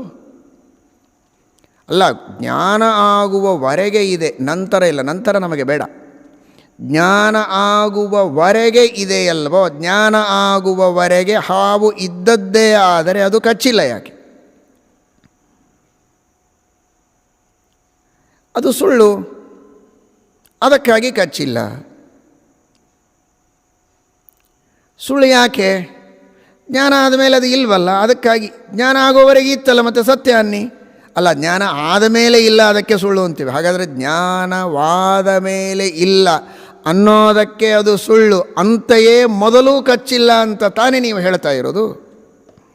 ಸುಳ್ಳಾದದ್ದೇ ಯಾವಾಗ? ಜ್ಞಾನವಾದ ಮೇಲೆ. ಮೊದಲು ಇತ್ತು, ಇದ್ದಾಗ ಯಾಕೆ ಕಚ್ಚಬಾರದು? ಅಲ್ಲ, ಜ್ಞಾನವಾದ ಮೇಲೆ ಇಲ್ಲ ಅಂತಾದರೆ ಅದು ಮೊದಲು ಇಲ್ಲ ಅಂತೆ ಅರ್ಥ. ಇಲ್ಲದಿರುವುದು ಇದೆ ಅಂತ ತೋರಿದೆ ಅಂತ ಮಾತ್ರ ಅರ್ಥ. ಹೀಗಾಗಿ ಅದು ಕಚ್ಚೋದಿಲ್ಲ ಅಂತ. ಹಾಗಾದರೆ ಜಗತ್ತು ಹಾಗೆ ಅಲ್ವೋ? ಜಗತ್ತು ಈಗ ಇದೆ ಅಂತ ತೋರುತ್ತೆ, ಬ್ರಹ್ಮಜ್ಞಾನವಾದ ಮೇಲೆ ಏನು ಅಂತ ತೋರುತ್ತೆ? ಇಲ್ಲ ಅಂತ ತೋರುತ್ತೆ. ಆಗ ಇಲ್ಲ ಅಂತ ತೋರಿದರೂ ಈಗ ಇದೆ ಅಂತ ತೋರಿದ ಮಾತ್ರಕ್ಕೆ ಇದರಿಂದ ಯಾವ ಕಾರ್ಯ ಆಗಬಾರದಲ್ವೋ? ಆಗ ಇಲ್ಲ ಅಂತ ತೋರಿದೆ, ಆಯಿತು. ಈಗ ಇದೆ ಅಂತ ತೋರಿದೆ ಅಂದ ಮಾತ್ರಕ್ಕೆ ಇದರಿಂದ ಆಗಬೇಕಾದ ಕಾರ್ಯಗಳು ಆಗಬಹುದೋ? ಸಾಧ್ಯ ಇಲ್ವಲ್ಲ. ಹಾಗೋದಾದರೆ ಹಾವಿನಿಂದ ಕಚ್ಚಿಸಿಕೊಳ್ಳಬೇಕಾಗಿತ್ತಲ್ವೋ? ಹಾವು ಅಂತ ತಿಳಿದ ವ್ಯಕ್ತಿ ಅಥವಾ ಇನ್ನಾರಿಗಾದರೂ ಕಚ್ಚಬೇಕಾಗಿತ್ತಲ್ಲ, ಅಕ್ಕ ಪಕ್ಕದವರಿಗೆ. ಯಾಕೆ ಕಚ್ಚಿಲ್ಲ? ಹಾಗಾದರೆ ಬ್ರಹ್ಮಜ್ಞಾನವಾಗುವವರೆಗೆ ಪ್ರಪಂಚ ಉಂಟು. ಆ ನಂತರದಲ್ಲಿ ಪ್ರಪಂಚ ಇಲ್ಲ ಅಂತ ಹೇಳಿದರೆ ಈಗಲೂ ಈ ಪ್ರಪಂಚದಲ್ಲಿ ಯಾವ ಕಾರ್ಯಗಳು ನಡೆಯುವಂತಿಲ್ಲ. ಅರ್ಥಕ್ರಿಯಾಕಾರಿತ್ವ, ಯಾವುದೇ ತರಹದ ಕಾರ್ಯಗಳು ಈ ಪ್ರಪಂಚದಿಂದ ಆಗುವಂತಿಲ್ಲ. ನೋಡಿ, ಒಂದು ಆಲೋಚನೆಯನ್ನು ಮಾಡಿ. ಕೂಡಲೇ ಇಲ್ಲ ಅಂತ ಗೊತ್ತಾಗಿಬಿಟ್ರೆ ಅದು ಕೆಲಸ ಮಾಡಲ್ಲ. ಬಹಳ ದಿವಸಗಳವರೆಗೆ ಅದು ಇದೆ ಅಂತ ತೋರಿ ಆಮೇಲೆ ಇಲ್ಲ ಅಂತ ತೋರಿದರೆ ಪರವಾಗಿಲ್ಲ, ಅಲ್ಲಿವರೆಗೆ ಕೆಲಸ ಮಾಡಲಿಕ್ಕೆ ಆಗತ್ತೆ ಅಂತ ಹೇಳಿದ ಹಾಗಾಗತ್ತೆ ಅಲ್ವೋ? ಹಗ್ಗ ಹಾವು ಅಂತ ತೋರಿದೆ, ಕೂಡಲೇ ಇಲ್ಲ ಅಂತ ತೋರುತ್ತೆ ಸ್ವಲ್ಪ ಹೊತ್ತಿನಲ್ಲಿ. ಹೀಗಾಗಿ ಆ ಹಾವು ಕಚ್ಚೋದಿಲ್ಲ. ಅದು ಜಗತ್ತಿನಲ್ಲಿ ಎಲ್ಲ ಕೆಲಸಗಳು ಯಾಕೆ ನಡೆಯುತ್ತೆ ಗೊತ್ತಾ? ಈ ಜಗತ್ತು ಬಹಳ ದಿವಸಗಳವರೆಗೆ ಹೀಗೇ ಸತ್ಯ ಅಂತ ತೋರಿ ಆಮೇಲೆ ಈ ಜಗತ್ತು ಸುಳ್ಳು ಅಂತ ಕೊನೆಗೆ ತೋರುತ್ತೆ ಬ್ರಹ್ಮಜ್ಞಾನವಾದಾಗ. ಹೀಗಾಗಿ ಅಲ್ಲಿವರೆಗೆ ಕೆಲಸ ಆಗ್ಬೋದು ಅಂತ. ಅಂದರೆ ಇದನ್ನೇ ಸ್ವಲ್ಪ ಬೆಳೆಸಿಕೊಂಡು ನಾವು ನೋಡೋಣ. ಎಕ್ಸ್ಟೆನ್ಷನ್. ಹಾವು ಇವತ್ತು ತೋರಿದೆ, ಕೂಡಲೇ ಇವತ್ತೇ ಹಗ್ಗ ಅಂತ ತೋರಿತು, ಹತ್ತಿರ ಹೋದ ತಕ್ಷಣ ಕಚ್ಚೋದಿಲ್ಲ. ಒಂದು ವೇಳೆ ಅದು ಇವತ್ತಿಡೀ ದಿನ ನನಗೆ ಹಾವು ಅಂತೇ ತೋರಿತು, ನಾಳೆ ದಿವಸ ಹಗ್ಗ ಅಂತ ತೋರಿದರೆ ಒಂದು ಸ್ವಲ್ಪ ಏನಾದರೂ ವ್ಯತ್ಯಾಸ ಬೇಕಲ್ವೋ? ಯಾಕಂದರೆ ಕೂಡಲೇ ತೋರಿಲ್ವಲ್ಲ. ಎಷ್ಟು ಲೇಟ್ ಆಗುತ್ತೋ ಅಷ್ಟು ಅದು ಕೆಲಸ ಮಾಡಲಿಕ್ಕೆ ಶಕ್ತಿ ಬರುತ್ತೆ ಅಂತ. ಹಾಗೇನಾದರೂ ಒಂದು ಕಂಡಿದೆಯಾ? ಇವತ್ತು ಹಾವು ಅಂತ ತೋರಿ ಇವತ್ತೇ ಹಗ್ಗ ಅಂತ ತೋರಿದರೆ ನೋ ಯೂಸ್, ಏನೂ ಕೆಲಸ ಆಗಲ್ಲ. ಅದು ಹಾವಿನ ಕೆಲಸ ಮಾಡೋದೇ ಇಲ್ಲ ಅದು. ಅದೇ ಇವತ್ತೊಂದು ದಿವಸ ಪೂರ್ಣ ಹಾವು ಅಂತೆ ತೋರಿ ನಾಳೆ ಹಗ್ಗ ಅಂತ ತೋರಿದರೆ ಹಾಗಾದರೆ ಒಂದು ಸ್ವಲ್ಪ ಹಾವಿನ ಕೆಲಸ ಮಾಡಬೇಕು, ಒಂಚೂರು ನಾಲಿಗೆ ಹೊರಗೆ ತೆಗೆದಾಗ ಮಾಡಬೇಕು. ನಾಳೆ ಬಿಟ್ಟು ನಾಡದ್ದು ಆಚನಾಡದ್ದು ಒಂದು ತಿಂಗಳಾದ ಮೇಲೆ ಇದು ಹಗ್ಗ ಅಂತ, ಅಯ್ಯೋ ನಮ್ಮ ಮನೇಲಿ ಒಂದು ಹಾವು ಸೇರ್ಕೊಂಡ್ಬಿಟ್ಟಿದೆ, ಏನು ಮಾಡೋದು ಅಂತ ತಿಂಗಳಿಡೀ ಗೋಳಿಟ್ಟು, ತಿಂಗಳಾದ ಮೇಲೆ ಇವನು ಹತ್ತಿರ ಹೋಗಿ ನೋಡಿದಾಗ ಅಯ್ಯೋ ಇದು ಹಗ್ಗ ಅಂತ ಆಗ ಗೊತ್ತಾದರೆ ಅಷ್ಟೊತ್ತಿಗೆ ಒಂದು 3-4 ಜನರಿಗೆ ಕಡಿದಿರ್ಬೇಕು ಅದು ಪಾಪ. ಯಾಕೆ ಅಂದರೆ ಬಹಳ ಸ್ವಲ್ಪ ತಡವಾಗಿ ಗೊತ್ತಲ್ಲ, ಅಷ್ಟು ಸಾಕಲ್ವೋ ಹಾವಿಗೆ ಕಚ್ಚೋದಕ್ಕೆ.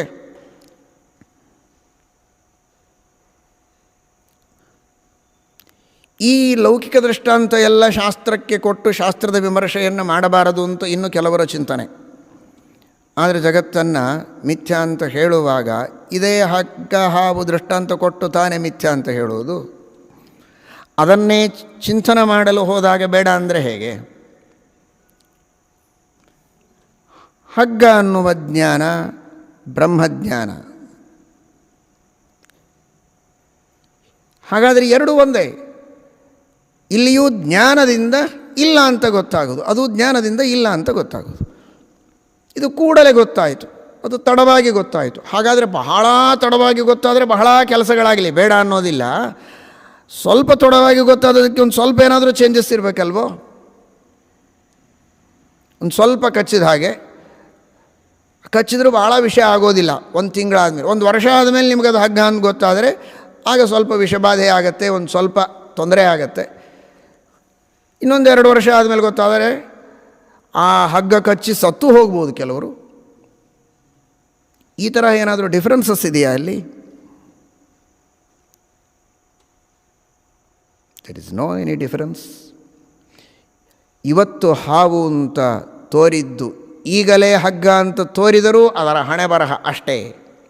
ನಾಳೆ ತೋರಿದರು ಅಷ್ಟೇ, ನಾಡದ್ದು ತೋರಿದರು ಅಷ್ಟೇ, ವರ್ಷ ಆದಮೇಲೆ ತೋರಿದರು ಅಷ್ಟೇ, 10 ವರ್ಷ ಆದಮೇಲೆ ತೋರಿದರು ಅಷ್ಟೇ, ಇನ್ನು 10 ಯುಗ ಕಳೆದ ಮೇಲೆ ತೋರಿದರು ಅಷ್ಟೇ, ಕಲ್ಪ ಕಳೆದ ಮೇಲೆ ತೋರಿದರು ಅಷ್ಟೇ, ಎಷ್ಟು ಬ್ರಹ್ಮದೇವರು ಉರುಳಿದ ಮೇಲೆ ತೋರಿದರು ಅಷ್ಟೇ. ಏನು ವ್ಯತ್ಯಾಸ ಆಗಬೇಕಾಗಿದೆ? ಲಾಜಿಕ್ ಒಂದೇ ಅಲ್ಲ. ಮತ್ತು ಜಗತ್ತಿನಲ್ಲಿ ಕೆಲಸ ಆಗ್ತಾ ಇರೋದು ಕಂಡಿದೆಯಲ್ಲ, ಹೇಗೆ ಹೀಗೆ ಹೇಳ್ತೀರಿ ಅಂತ. ಅದಕ್ಕಾಗೇ ಜಗತ್ತು ಸತ್ಯ ಅಂತ ಹೇಳಿ, ಸುಳ್ಳು ಅಂತ ಹೇಳೋದಕ್ಕೆ ಯಾರು ಹೇಳಿದರು?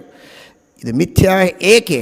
ಸುಳ್ಳು ಅಂತ ಅನ್ನೋದಿಲ್ಲ, ಆದರೆ ಮಿಥ್ಯಾ ಅಂತೇವೆ ಅಂದ ಮಾತ್ರಕ್ಕೆ ಸುಳ್ಳು ಅಂದಿಲ್ಲ ಅಂತಾಗುವುದಿಲ್ಲ. ಬರೀ ಇದು ಅಲ್ಲಿಯವರೆಗೆ ಇದ್ದು ಆನಂತರ ನಾಶವಾಗತ್ತೆ ಅನ್ನೋ ಅಭಿಪ್ರಾಯವಾದರೆ ಅದಕ್ಕೆ ಮಿಥ್ಯಾ ಎಂಬ ಶಬ್ದವನ್ನು ಲೋಕದಲ್ಲಿ ಯಾರೂ ಮಾಡುವುದಿಲ್ಲ. ಶಾಸ್ತ್ರಗಳಲ್ಲಿಯೂ ಆ ತರಹ ವ್ಯವಹಾರಗಳು ಇಲ್ಲ, ಇತಿಹಾಸ ಪುರಾಣಗಳಲ್ಲಿಯೂ ಇಲ್ಲ. ಹಾಗಾದರೆ ಅನಿತ್ಯ ಅನ್ನೋ ವ್ಯವಹಾರವೇ ಇದೆ. ಅಲ್ಲಿಯವರೆಗಿದ್ದು ಆನಂತರ ನಶಿಸಿ ಹೋಗೋದಾಗಿದ್ದರೆ, ಅಲ್ಲಿಯವರೆಗೆ ಸತ್ಯ ಅಂತ ತೋರಿ ಆನಂತರ ಇಲ್ಲ ಅಂತ ನಿಶ್ಚಯವಾಗೋದಾಗಿದ್ದರೆ ಅದಕ್ಕೇನೆ ಮಿಥ್ಯಾ ಅಂತ ಹೆಸರು.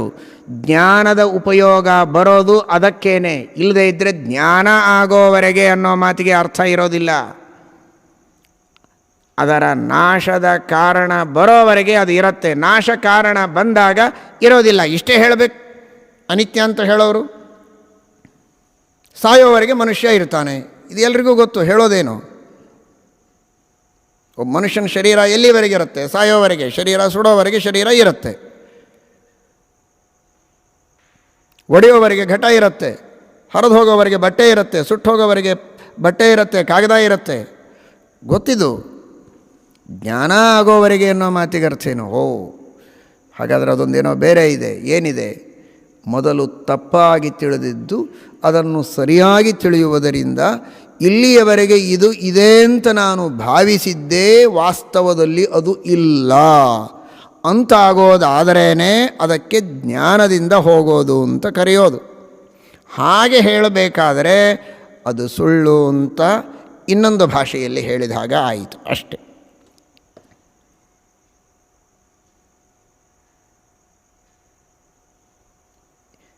ಎದ್ದು ನಿಂತು ಒಬ್ಬ ವ್ಯಕ್ತಿ ತನ್ನ ಸಾಧನೆಗಳನ್ನು ಹೇಳಿಕೊಳ್ತಾನೆ. ನಾನು ಇಷ್ಟೆಲ್ಲ ಸೇವೆ ಮಾಡಿದ್ದೇನೆ, ಸಮಾಜ ಸೇವೆ ಮಾಡಿದ್ದೇನೆ, ದಾನ ಧರ್ಮಗಳನ್ನು ಮಾಡಿದ್ದೇನೆ, ಸಾಕಷ್ಟು ಪರೋಪಕಾರಗಳನ್ನು ಮಾಡಿದ್ದೇನೆ, ಅನೇಕ ದೊಡ್ಡ ದೊಡ್ಡ ಮನೆಗಳನ್ನು ಕಟ್ಟಿಸಿದ್ದೇನೆ, ಅತಿಥಿ ಗೃಹಗಳು, ಅನಾಥ ಗೃಹಗಳು, ವೃದ್ಧಾಶ್ರಮಗಳು, ವಿದ್ಯಾರ್ಥಿ ನಿಲಯಗಳು, ಶಾಲೆಗಳು, ವೈದ್ಯಾಲಯಗಳು, ಹೀಗೆ ಅನೇಕ ಕಾರ್ಯಗಳನ್ನು ಮಾಡಿದ್ದೇನೆ ಅಂತ. ಕೂಡಲೇ ಎದ್ದು ನಿಂತು ಇಷ್ಟು ಹೊತ್ತು ಇವರು ಹೇಳಿದ್ದೆಲ್ಲ ತಪ್ಪು ಅಂತ ಹೇಳಿದರೆ ಅವನ ಮನಸ್ಸಿಗೆ ಬೇಜಾರಾಗುತ್ತೆ. ಹಾಗಾದರೆ ಏನು ಮಾಡೋದು? ಇವತ್ತು ಸುಮ್ಮನೆ ಇರೋದು. ಅವನು ಹೇಳಿದ ಎಲ್ಲ ಮಾತುಗಳನ್ನು ಕೇಳಿ ಸುಮ್ಮನೆ ಇದ್ದು ಬಿಡೋದು. ನಾಳೆ ಮತ್ತೆ ಕಾರ್ಯಕ್ರಮ, ಜನಗಳೆಲ್ಲ ಸೇರಿದ್ದಾರೆ, ಮತ್ತೆ ಉದ್ಘೋಷಣೆ ಮಾಡುವುದಕ್ಕೆ ಧ್ವನಿವರ್ಧಕದ ಸಹಾಯ ಎಲ್ಲ ಸಿಕ್ಕಿದೆ. ಅವತ್ತು ನಿನ್ನೆ ದಿವಸ ಈ ಮಹಾರಾಯರು ಏನೆಲ್ಲ ಹೇಳಿದ್ದರೋ ಅದೆಲ್ಲವೂ ಸುಳ್ಳು ಅಂತ ನಾಳೆ ಹೇಳಿದ ಮಾತ್ರಕ್ಕೆ ಆ ಮನುಷ್ಯನಿಗೆ ಸಮಾಧಾನವೋ? ಅವನು ಕಾರ್ಯಗಳನ್ನು ಮಾಡಿದ್ದೇವೆ ಅಂತ ಹೇಳಿದ ಕೂಡಲೇ ಇಲ್ಲ ಅಂತಂದರೆ ಅದು ಸುಳ್ಳೇ ಆಗುತ್ತೆ. ಕೂಡಲೇ ಇಲ್ಲ ಅಂದಿಲ್ವಲ್ಲ, ಒಂದು ದಿನ ತಡೆದು ಅಂದಿದ್ದೇವೆ. ಒಂದು ದಿನ ತಡೆದು ಅಂದರೆ ಅದು ಸತ್ಯವಾಗುತ್ತೋ? ಇಲ್ಲ. 2 ದಿನ, 4 ದಿನ, 8 ವರ್ಷ, ಯಾವಾಗ ಹೇಳಿದರೇನು? ತಾತ ಮುತ್ತಾತರ ಕಾಲದಲ್ಲಿ ಅವರು ಏನೋ ಒಂದು ಕೆಲಸ ಮಾಡಿದ್ದಾರೆ. ಇಲ್ಲೊಂದು ಕೆರೆ ಕಟ್ಟಿಸಿದ್ದಾರೆ. ನಿಮ್ಮ ಮುತ್ತಾತನ ಮುತ್ತಾತ. ಇವತ್ತು ನಾನು ಹೇಳ್ತೇನೆ, ನಿಮ್ಮ ಮುತ್ತಾತನ ಮುತ್ತಾತ ಕೆರೆ ಕಟ್ಟಿಸಿದ್ದು ಸುಳ್ಳು ಅಂತ. ನಿನಗೆ ಕೋಪ ಬರೋದಿಲ್ವೋ? ಆ ಕೆರೆಯೂ ಇಲ್ಲ ಈಗ. ಆ ಕೆರೆ ಹೂಳು ತುಂಬಿ ಮುಚ್ಚಿ ಹೋಗಿದೆ. ಆದರೆ ಅದು ಕಟ್ಟಿದ್ದು ಸುಳ್ಳು ಅಂತ ಇವತ್ತು ನಾನು ಹೇಳಿದರೂ ನಿನಗೆ ಬೇಜಾರಾಗತ್ತಲ್ಲ. ಅದು ಹೇಗೆ ಸುಳ್ಳು ಅಂತೀರಿ? ಪುರಾವೆಗಳಿವೆ, ಶಿಲಾಲೇಖಗಳಿವೆ, ನೀವು ಹೇಗೆ ಇಲ್ಲ ಅಂತೀರಿ ಅಂತ. ಕೆರೆ ಕಟ್ಟಿ ಎಷ್ಟೋ 100 ವರ್ಷಗಳಾಗಿದ್ದರೂ ಕೂಡ ಇವತ್ತಿಗೂ ನಾನು ಹೇಳಬೇಕಾದದ್ದೇನು? ಇವರ ಮುತ್ತಾತನ ಮುತ್ತಾತ ಕೆರೆ ಕಟ್ಟಿಸಿದ್ದು ಸತ್ಯ ಅಂತೆ ಇಂದಿಗೂ ನಾನು ಹೇಳಬೇಕಲ್ವೋ? ಕಾಲ ಕಳೆದ ಮೇಲೆ ಸುಳ್ಳು ಅನ್ನುವುದಕ್ಕೆ ಸಾಧ್ಯವೋ? ಇವರ ಮುತ್ತಾತನ ಮುತ್ತಾತ ಕಟ್ಟಿದ್ದು ಮಿಥ್ಯಾ, ಸುಳ್ಳು ಅನ್ನೋದಿಲ್ಲ, ಮಿಥ್ಯಾ ಅಂತ ಇವತ್ತು ನಾನು ಅನ್ಬೋದೋ? ಇಲ್ವಲ್ಲ. ಏನು ಅರ್ಥ ಅದಕ್ಕೆ ಮಿಥ್ಯಾ ಅಂದರೆ? ಅಂದು ಕಟ್ಟಿದ್ದು ಸುಳ್ಳು ಅಂತೆ ಆಗತ್ತೆ. ಈಗ ಆ ಕೆರೆ ಇಲ್ಲ, ಹೂಳು ಮುಚ್ಚಿದೆ ಅಂತ ಅರ್ಥ ಅಲ್ಲ ಅದಕ್ಕೆ ಮಿಥ್ಯಾ ಎಂಬ ಶಬ್ದಕ್ಕೆ. ಅದನ್ನು ಹಾಗೆ ಹೇಳಬೇಕು. ಕೆರೆ ಅಂದು ಕಟ್ಟಿದ್ದು ಸತ್ಯ, ಎಷ್ಟೋ ದಿವಸ ಉಪಯೋಗಕ್ಕೆ ಬಂದದ್ದು ಸತ್ಯ, ಕಾಲಾಂತರದಲ್ಲಿ ಹೂಳು ತುಂಬಿ ಮುಚ್ಚಿ ಹೋಗಿದೆ, ಅದು ಈಗ ಇಲ್ಲ. ಇಷ್ಟೇ ಹೇಳಬೇಕು. ಅಲ್ಲಿ ಮಿಥ್ಯಾ ಅನ್ನುವಂತಿಲ್ಲ. ಈಗ ಇಲ್ಲ, ಈಗ ಅಸತ್, ಈಗ ಮಿಥ್ಯಾ ಅಂತ ಅನ್ನಬಹುದು ಬೇಕಾದರೆ. ಅದು ಮಿಥ್ಯಾ, ಇಷ್ಟು ಹೇಳಲಿಕ್ಕಾಗುವುದಿಲ್ಲ. ಅದು ಅಂದೂ ಇಲ್ಲ, ಇಂದೂ ಇಲ್ಲ, ಮುಂದೂ ಇರೋದಿಲ್ಲ, ಅನ್ಲಿಕ್ಕೆ ಬರೋದಿಲ್ಲ. ಹಾಗೆ ಹೇಳುವ ಚಿಂತಕರು ಕೆಲವರು. ನಾಸ್ತಿ ನಾಸೀತ್ ನ ಭವಿಷ್ಯತಿ, ಅದು ಎಂದು ಹೇಳಿದರೂ ಕೂಡ ಯಾವತ್ತೂ ಇಲ್ಲ ಅಂತ ಅರ್ಥ ಬರೋದು. ಅದು ಇಂದು ಹೇಳಿದರೂ ಅಷ್ಟೇ, ಇನ್ನು ಕೋಟಿ ವರ್ಷ ಆದಮೇಲೆ ಹೇಳಿದರೂ ಅಷ್ಟೇ. ಹೌದು ಅಲ್ವೋ ಹೇಳಿ? ಇದು ಇಂದು ಇಲ್ಲ, ಹಿಂದೆ ಎಂದೂ ಇರಲಿಲ್ಲ, ಮುಂದೆಂದೂ ಇರೋದಿಲ್ಲ. ಈ ಮಾತು ಯಾವತ್ತು ಹೇಳಿದರೆ ವ್ಯತ್ಯಾಸ ಆಗೋದಿದೆ ಹೇಳಿ? ಯಾವತ್ತು ಇದನ್ನು ಹೇಳಿದರೂ ಕೂಡ ಅರ್ಥ ಒಂದೇ ಬರುತ್ತೆ, ಅದು ಎಂದೂ ಇಲ್ಲ ಅಂತ. ಹಾಗಾದ ಮೇಲೆ ಶ್ರೀಮದಾನಂದತೀರ್ಥ ಭಗವತ್ಪಾದಾಚಾರ್ಯರು ಜಗತ್ತನ್ನು ಪಾರಮಾರ್ಥಿಕ ಸತ್ಯ, ಇದು ಎಂದೆಂದಿಗೂ ಸತ್ಯ ಅನ್ನುವ ಮಾತನ್ನು ಹೇಳುವುದು ಇದೊಂದು ಕೊಡುಗೆ. ಇದರರ್ಥ ಸರಿಯಾಗಿ ತಿಳಿದುಕೊಳ್ಳಿ. ಎಂದೆಂದಿಗೂ ಸತ್ಯ ಅನ್ನೋದಕ್ಕೆ ಹಾಗಾದರೆ ಎಲ್ಲವನ್ನೂ ನಿತ್ಯ ಅಂತ ಶ್ರೀಮದಾಚಾರ್ಯರು ಹೇಳ್ತಾ ಇದ್ದಾರಾ ಅಂತ. ನಿತ್ಯ ವಸ್ತುಗಳೂ ಇವೆ. ದೇವರು ನಿತ್ಯ, ಜೀವರು ನಿತ್ಯ, ಆಕಾಶ ನಿತ್ಯ, ಕಾಲದ ಪ್ರವಾಹ ನಿತ್ಯ. ಹೀಗೆ ನಿತ್ಯವಾದ ವಸ್ತುಗಳು ಬೇಕಾದಷ್ಟಿವೆ. ವರ್ಣಗಳೆಲ್ಲ ನಿತ್ಯ. ಆದರೆ ಎಲ್ಲವೂ ಸತ್ಯ ಅಂತ ಹೇಳುವ ಶ್ರೀಮದಾಚಾರ್ಯರು ಎಲ್ಲವನ್ನೂ ನಿತ್ಯ ಅಂತ ಹೇಳೋದಿಲ್ಲ, ಆದರೆ ಎಲ್ಲವನ್ನೂ ಪಾರಮಾರ್ಥಿಕ ಸತ್ಯ ಅಂತಾರೆ. ಏನದರ ವ್ಯತ್ಯಾಸ? ಹಾಗಾದರೆ ಕೊನೆಯವರೆಗೂ ಸತ್ಯನಾ? ಪಾರಮಾರ್ಥಿಕ ಸತ್ಯ ಅನ್ನುವುದಕ್ಕೆ ನಿತ್ಯ ಅಂತ ಅರ್ಥ ಅಲ್ಲ. ಪಾರಮಾರ್ಥಿಕ ಸತ್ಯ ಅನ್ನುವ ಶಬ್ದಕ್ಕೆ ಯಾವ ದೇಶದಲ್ಲಿ, ಯಾವ ಕಾಲದಲ್ಲಿ, ಯಾವ ವಸ್ತು ಪ್ರಮಾಣಗಳಿಂದ ಪ್ರಮಿತವಾಗಿದೆ, ಆ ದೇಶ ಆ ಕಾಲಗಳಲ್ಲಿ ಆ ವಸ್ತು ಸತ್ಯ ಅಂತ ಅಷ್ಟೇ ಅರ್ಥ. ಈಗ 8 ಹೊಡೆದು 17 ನಿಮಿಷಗಳಾಗಿವೆ. ಈ ಸಂದರ್ಭದಲ್ಲಿ ನೀವು ಇಲ್ಲಿ ಕುಳಿತಿದ್ದೀರಿ, ಇದೊಂದು ಸಂಗತಿ. 8 ಹೊಡೆದು 17 ನಿಮಿಷಗಳಿಗೆ ಎದುರಿನಲ್ಲಿ ನೀವು ಕುಳಿತಿದ್ದೀರಿ ಅನ್ನುವ ಮಾತು ಇದು ಎಷ್ಟೊತ್ತು ಸತ್ಯ ಆಗತ್ತೆ? ಈ ಕ್ಷಣದಲ್ಲಿ ಸತ್ಯ, ಇನ್ನೊಂದು ಕ್ಷಣದ ಮುಂದಿನ ಕ್ಷಣದಲ್ಲಿ 8 ಹೊಡೆದು, ಈಗ ಹೇಳ್ತಾ ಇರುವಾಗ ಬಹಳಷ್ಟು ಮುಂದೆ ಹೋಗ್ತಾ ಇದೆ ಕ್ಷಣಗಳು, ತಿಳಿಯೋದಕ್ಕೆ ಹೇಳ್ತಾ ಇದ್ದೇನೆ. 8 ಹೊಡೆದು 17 ನಿಮಿಷಗಳಾಗಿ ಒಂದು ಕ್ಷಣ ಮುಂದೆ ಕಳೆದರೂ ಈ ಸಂಗತಿ ಹೋಯಿತು. ಯಾಕಂದರೆ ಆ ಕ್ಷಣವೇ ಇಲ್ಲ ಈಗ.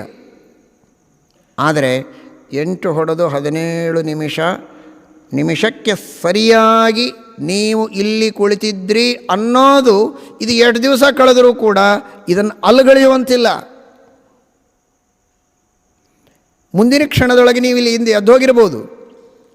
ಎದ್ದೋದರೆ 8 ಗಂಟೆಗೆ 8 ಹೊಡೆದು 17 ನಿಮಿಷಕ್ಕೆ ಇವರು ಕೂಳ್ತಿದ್ದು ಸುಳ್ಳು ಅಂತಾಗತ್ತಾ? ಇಲ್ವಲ್ಲ. ಆ ಸಂದರ್ಭದಲ್ಲಿ ನೀವಿದ್ದದ್ದು ಸತ್ಯ. ಇದು ಇನ್ನು ಎಷ್ಟು ದಿವಸ ಕಳೆದರೂ ಇದು ಸತ್ಯವೇ, ಅದು ಸುಳ್ಳಾಗುವುದಿಲ್ಲ. ನಿನ್ನೆ ದಿವಸ ಇಲ್ಲಿ ಒಂದು ಆಕಳು ಬಂದಿತ್ತು, ಮನೆ ಗೃಹ ಪ್ರವೇಶ ಆಕಳು ಬಂದಿತ್ತು. ಒಂದು ಸುದ್ದಿಯನ್ನು ನೀವು ಹೇಳ್ತೀರಾ, ಶುಭ ಸುದ್ದಿಯನ್ನು. ಗೃಹ ಪ್ರವೇಶ ಆಯಿತು, ಮನೆಯಲ್ಲಿ ಆಕಳು ಕರು ಎಲ್ಲ ಬಂದಿತ್ತು, ಪೂಜೆ ಮಾಡಿದ್ವಿ ಅಂತ. ಎಲ್ಲಿದೆ ಆಕಳು? ಇಲ್ಲ, ಅದು ಮತ್ತೆ ಹೋಯಿತು. ಹಾಗಾದರೆ ಅದು ಬಂದದ್ದು ಸುಳ್ಳು? ಬಂದದ್ದು ಸುಳ್ಳಲ್ಲ. ಬರಬೇಕಾಗಿಲ್ಲ. ಈಗಲೂ ಕೂಡ ಬರುವುದು ಸತ್ಯ ಅಂದರೆ ಬಂದದ್ದು ಸತ್ಯ ಅಂದರೆ ಬಂದದ್ದು ಸತ್ಯ ಅಂತ ಹೇಳ್ತಾ ಇದ್ದದ್ದು, ಬರತಾ ಇರೋದು ಸತ್ಯ ಅಂತ ಹೇಳಲೇ ಇಲ್ವಲ್ಲ.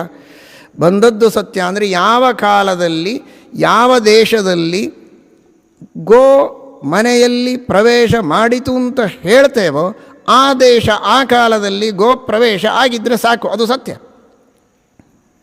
ಅದು ನಿತ್ಯ ಆಗಬೇಕಾಗಿಲ್ಲ, ಆದರೆ ಅದು ಸತ್ಯವಾಗತ್ತೆ. ಈಗ ಇಲ್ಲ ಅನ್ನೋದಕ್ಕೆ ಅದು ಅನಿತ್ಯ ಆಗತ್ತೆ, ಸುಳ್ಳಾಗುವುದಿಲ್ಲ. ಶ್ರೀಮದಾಚಾರ್ಯರು ಯಾವುದು ನಿತ್ಯವೋ ಅದು ನಿತ್ಯ, ಯಾವುದು ಅನಿತ್ಯವೋ ಅದು ಅನಿತ್ಯ, ಆದರೆ ನಿತ್ಯ ಅನಿತ್ಯ ಎರಡೂ ಕೂಡ ಸತ್ಯ. ಯಾವ ವಸ್ತು ತೋರಿರುತ್ತೆ ಪ್ರಮಾಣಗಳಿಂದ ಅದಕ್ಕೆ ಬಾಧ ಬರೋದಿಲ್ಲ, ಅದು ಇಲ್ಲ ಅಂತ ತೋರೋದಿಲ್ಲ, ಅದೆಲ್ಲವೂ ಕೂಡ ಸತ್ಯ ಅಂತನ್ನುವ ತಿಳುವಳಿಕೆಯನ್ನು ಜಗತ್ತಿಗೆ ಮೂಡಿಸಿಕೊಟ್ಟ ಮಹಾನುಭಾವರು ಶ್ರೀಮದಾನಂದ ತೀರ್ಥ ಭಗವತ್ಪಾದಾಚಾರ್ಯ.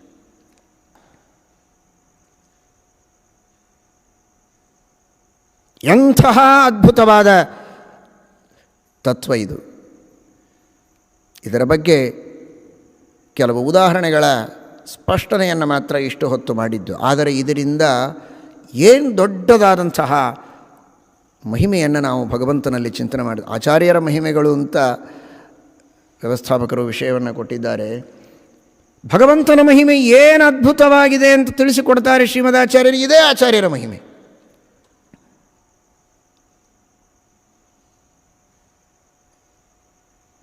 ಎಂಥ ವಿಶ್ವ ಇದು, ಎಂಥ ವಿಶ್ವ ಇದು!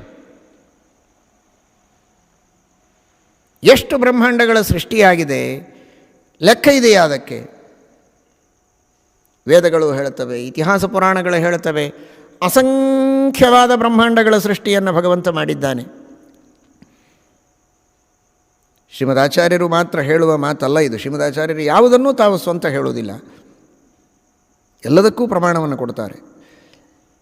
ಪುರಾಣಗಳಲ್ಲಿ ಇಂತಹ ವಚನಗಳು ಬೇಕಾದಷ್ಟಿವೆ. ಅನಾದಿ ಕಾಲದಿಂದ ದೇವರು ಮಾಡಿದಂತಹ ಬ್ರಹ್ಮಾಂಡಗಳಿಗೆ ಸಂಖ್ಯೆ ಇಲ್ಲ, ಎಣಿಕೆ ಇಲ್ಲ. ಅನಂತ ಬ್ರಹ್ಮಾಂಡಗಳ ಸೃಷ್ಟಿಯನ್ನು ಭಗವಂತ ಮಾಡಿದ್ದಾನೆ, ಇನ್ನು ಮುಂದೆ ಮಾಡುವವನಿದ್ದಾನೆ.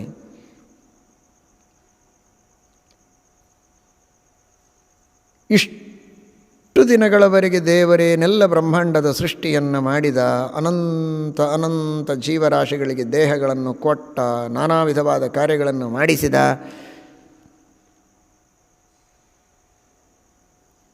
ಇದ್ಯಾವುದೂ ನಿಜವಾಗಿ ಮಾಡಿದ್ದಲ್ವೇ ಅಲ್ಲ ಅಂತ ಒಂದು ದಿನ ಕೊನೆಗೆ ಬ್ರಹ್ಮಜ್ಞಾನ ಬಂದಾಗ ತೋರಿದರೆ ಏನು ಉಳೀತು ಇದಕ್ಕೆ ಅರ್ಥ?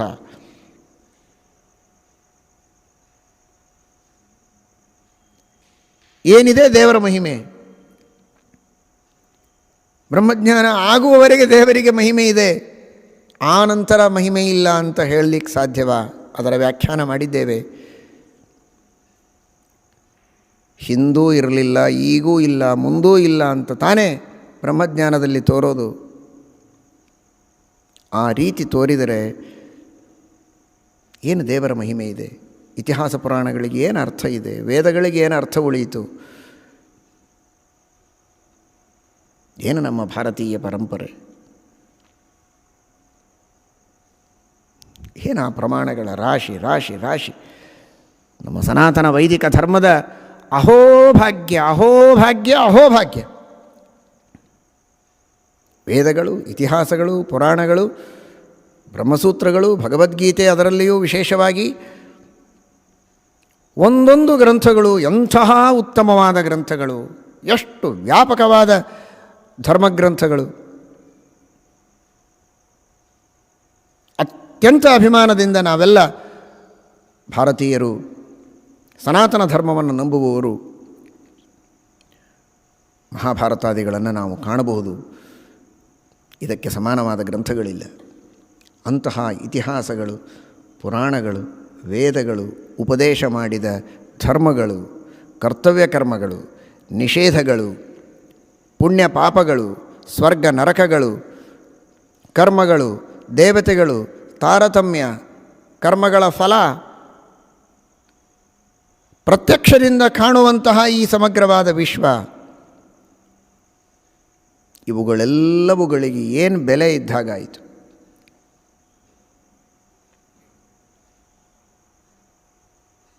ನೀವು ಎಷ್ಟು ಹೊತ್ತು ಏನು ಹೇಳಿಕೊಳ್ತೀರೋ ಹೇಳಿಕೊಳ್ಳಿ, ನಿಮಗೆ ನಾವು ಬೆಲೆ ಕೊಡ್ತೇವೆ. ನಾಳೆ ಮಾತ್ರ ನೀವು ಹೇಳಿದ್ದೆಲ್ಲವನ್ನು ಇಲ್ಲ ಅಂತ ನಾವು ಹೇಳ್ತೇವೆ ಅಂದರೆ ಅದು ಬೆಲೆಯ? ನಾಳೆ ಹೇಳಿದರೇನು, ನಾಡದ್ದು ಹೇಳಿದರೇನು, 1000 ಕೋಟಿ ವರ್ಷಗಳ ನಂತರ ಇಷ್ಟು ದಿನಗಳವರೆಗೆ ಹೇಳಿದ್ದೆಲ್ಲ ಸುಳ್ಳು, ಇಷ್ಟು ದಿನಗಳವರೆಗೆ ಇದ್ದದ್ದೆಲ್ಲ ಸುಳ್ಳು ಅಂದರೆ ಏನು ಬೆಲೆ ಉಳಿತು? ಹಾಗಾದರೆ ಎಂದೆಂದಿಗೂ ಈ ಜಗತ್ತು ಸುಳ್ಳು ಅಂತಾಗುವುದಿಲ್ಲ. ಈ ಜಗತ್ತು ಸತ್ಯ. ಬಹುಚಿತ್ರ ಜಗದ್ಬಹುಧಾ ಕರಣಾತ್ ಪರಶಕ್ತಿರನಂತ ಗುಣಃ ಪರಮಃ. ಏನು ಆ ಭಗವಂತನ ಅಚಿಂತ್ಯವಾದ ಅದ್ಭುತವಾದ ಶಕ್ತಿ ಸಾಮರ್ಥ್ಯ!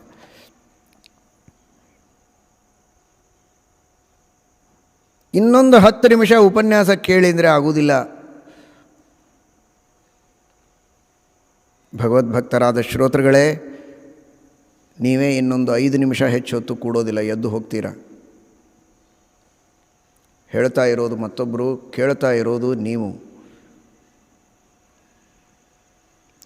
ಇನ್ನೂ ಒಂದು 10 ನಿಮಿಷ ಮಾತನಾಡಿ ಅಂದರೆ ಮಾತಾಡೋದಕ್ಕೂ ನಮಗೆ ಸಾಧ್ಯವಿಲ್ಲ. ಸಾಕು ಅಂತ ಶ್ರಮವಾಯಿತು ಅಂತೇವೆ.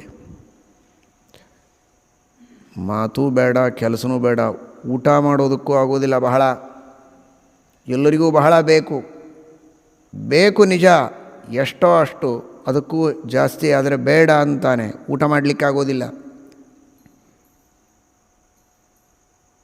ಇಂತಹ ಪ್ರಪಂಚದ ಸೃಷ್ಟಿಯನ್ನು ಕ್ಷಣ ಬಿಡದೆ ಎಷ್ಟು ಜೀವರಾಶಿಗಳ ಸೃಷ್ಟಿ, ದೇಹಗಳ ಸೃಷ್ಟಿ ಪ್ರತಿ ಕ್ಷಣದಲ್ಲಿ ಆಗತ್ತೆ.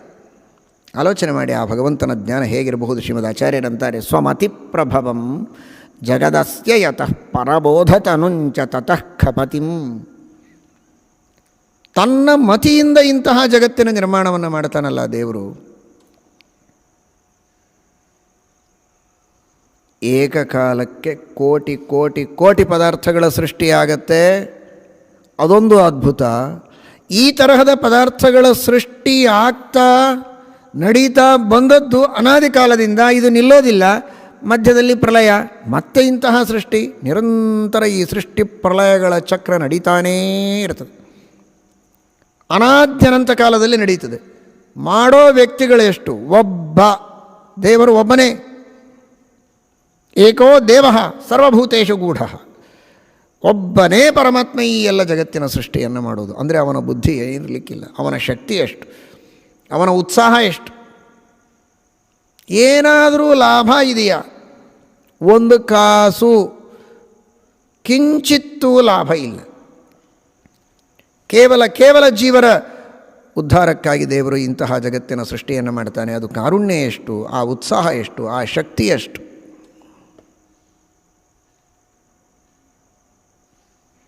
ಇವತ್ತು ವೈದ್ಯರೆಲ್ಲ ಹೇಳೋ ಮಾತುಗಳನ್ನು ಕೇಳಿದರೆ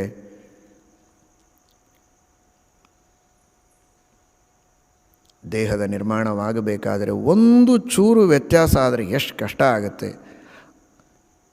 ಎಲ್ಲಿಯೋ 1, 2, 4 ಅಬ್ನಾರ್ಮಲ್ ಕೇಸಸ್ ನಮಗೆ ಕಂಡು ಬರುತ್ತದೆ. ಆದರೆ ಪ್ರಪಂಚದೊಳಗಿನ ಸೃಷ್ಟಿಯೊಳಗೆ ಹುಟ್ಟಿ ಬರುವ ಜೀವರಾಶಿಗಳ ದೇಹಗಳಲ್ಲಿ ನಾರ್ಮಲ್ಲಾಗಿ ಹುಟ್ಟುವವರು ಎಷ್ಟು ಜನ ಇದ್ದಾರೆ?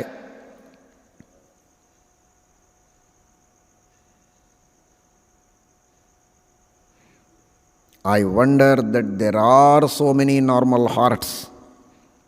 ಒಬ್ಬ ವೈದ್ಯ ಹೇಳ್ತಾನೆ, ಜಗತ್ತಿನೊಳಗೆ ನಾರ್ಮಲ್ ಹಾರ್ಟ್ಸ್ ಬಹಳ ಇದೆ ಎನ್ನುವುದು ನನಗೊಂದು ದೊಡ್ಡ ಆಶ್ಚರ್ಯದ ಸಂಗತಿ. ಆ ಹಾರ್ಟಿನ ಸೃಷ್ಟಿಯಾಗಬೇಕಾದರೆ ಎಷ್ಟು ಕಷ್ಟ ಇದೆ, ಎಷ್ಟು ಕಾಂಪ್ಲಿಕೇಶನ್ ಇದೆ ನೋಡಿದರೆ ಅಬ್ನಾರ್ಮಲ್ ಹಾರ್ಟ್ಸೇ ಬಹಳ ಆಗಿ ಬೈ ಚಾನ್ಸ್ ಸಾವಿರಾರು ಹಾರ್ಟ್ಗಳನ್ನು ಸೃಷ್ಟಿ ಮಾಡುವಾಗ 1, 2 ನಾರ್ಮಲ್ ಆಗಬೇಕು.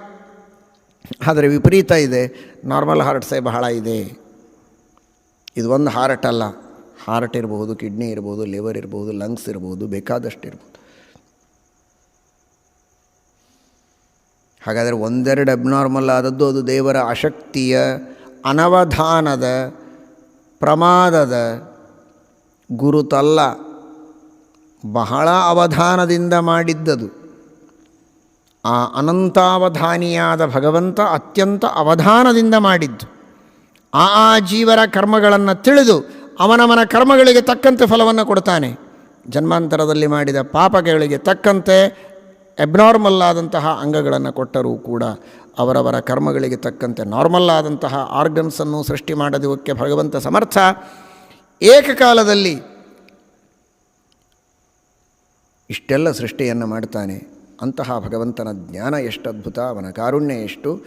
ಅಂತಹ ಅತ್ಯಂತ ಶುದ್ಧನಾದ, ನಿರ್ದೋಷನಾದ, ಸಗುಣನಾದ, ಸಾಕಾರನಾದ, ಪರಿಪೂರ್ಣನಾದ ಆ ಪರಬ್ರಹ್ಮನಾದ ಪರಮಾತ್ಮನನ್ನು, ಶ್ರೀಮನ್ನಾರಾಯಣನನ್ನು, ಸರ್ವೋತ್ತಮ, ಸರ್ವಗುಣ ಪರಿಪೂರ್ಣ, ಸರ್ವದೋಷ ದೂರ, ಸತ್ಯವಾದ ಜಗತ್ತಿನ ಸೃಷ್ಟಿಯನ್ನು ಮಾಡಿದ ಅಚಿಂತ್ಯದ್ಭುತ ಶಕ್ತಿ ಸಂಪನ್ನ ಅಂತ ಜಗತ್ತಿಗೆ ಸಾರಿ ಹೇಳಿ ಆ ರೀತಿಯ ಉಪಾಸನೆಯಿಂದ ಆ ಪರಮಾತ್ಮನ ಪರಿಪೂರ್ಣವಾದ ಅನುಗ್ರಹವನ್ನು ಪಡೆದು ಆ ಭಗವಂತನ ಕೃಪೆಗೆ ಪಾತ್ರರಾಗಿ ಮೋಕ್ಷವನ್ನು ಹೊಂದುವುದಕ್ಕೆ ದಾರಿ ತೋರಿಸಿಕೊಟ್ಟ ಶ್ರೀಮದಾನಂದ ತೀರ್ಥ ಭಗವತ್ಪಾದಾಚಾರ್ಯರ ಕೊಡುಗೆ ಇದು ಅತ್ಯಂತ ಅಸಾಧಾರಣವಾದಂತಹ ಕೊಡುಗೆ.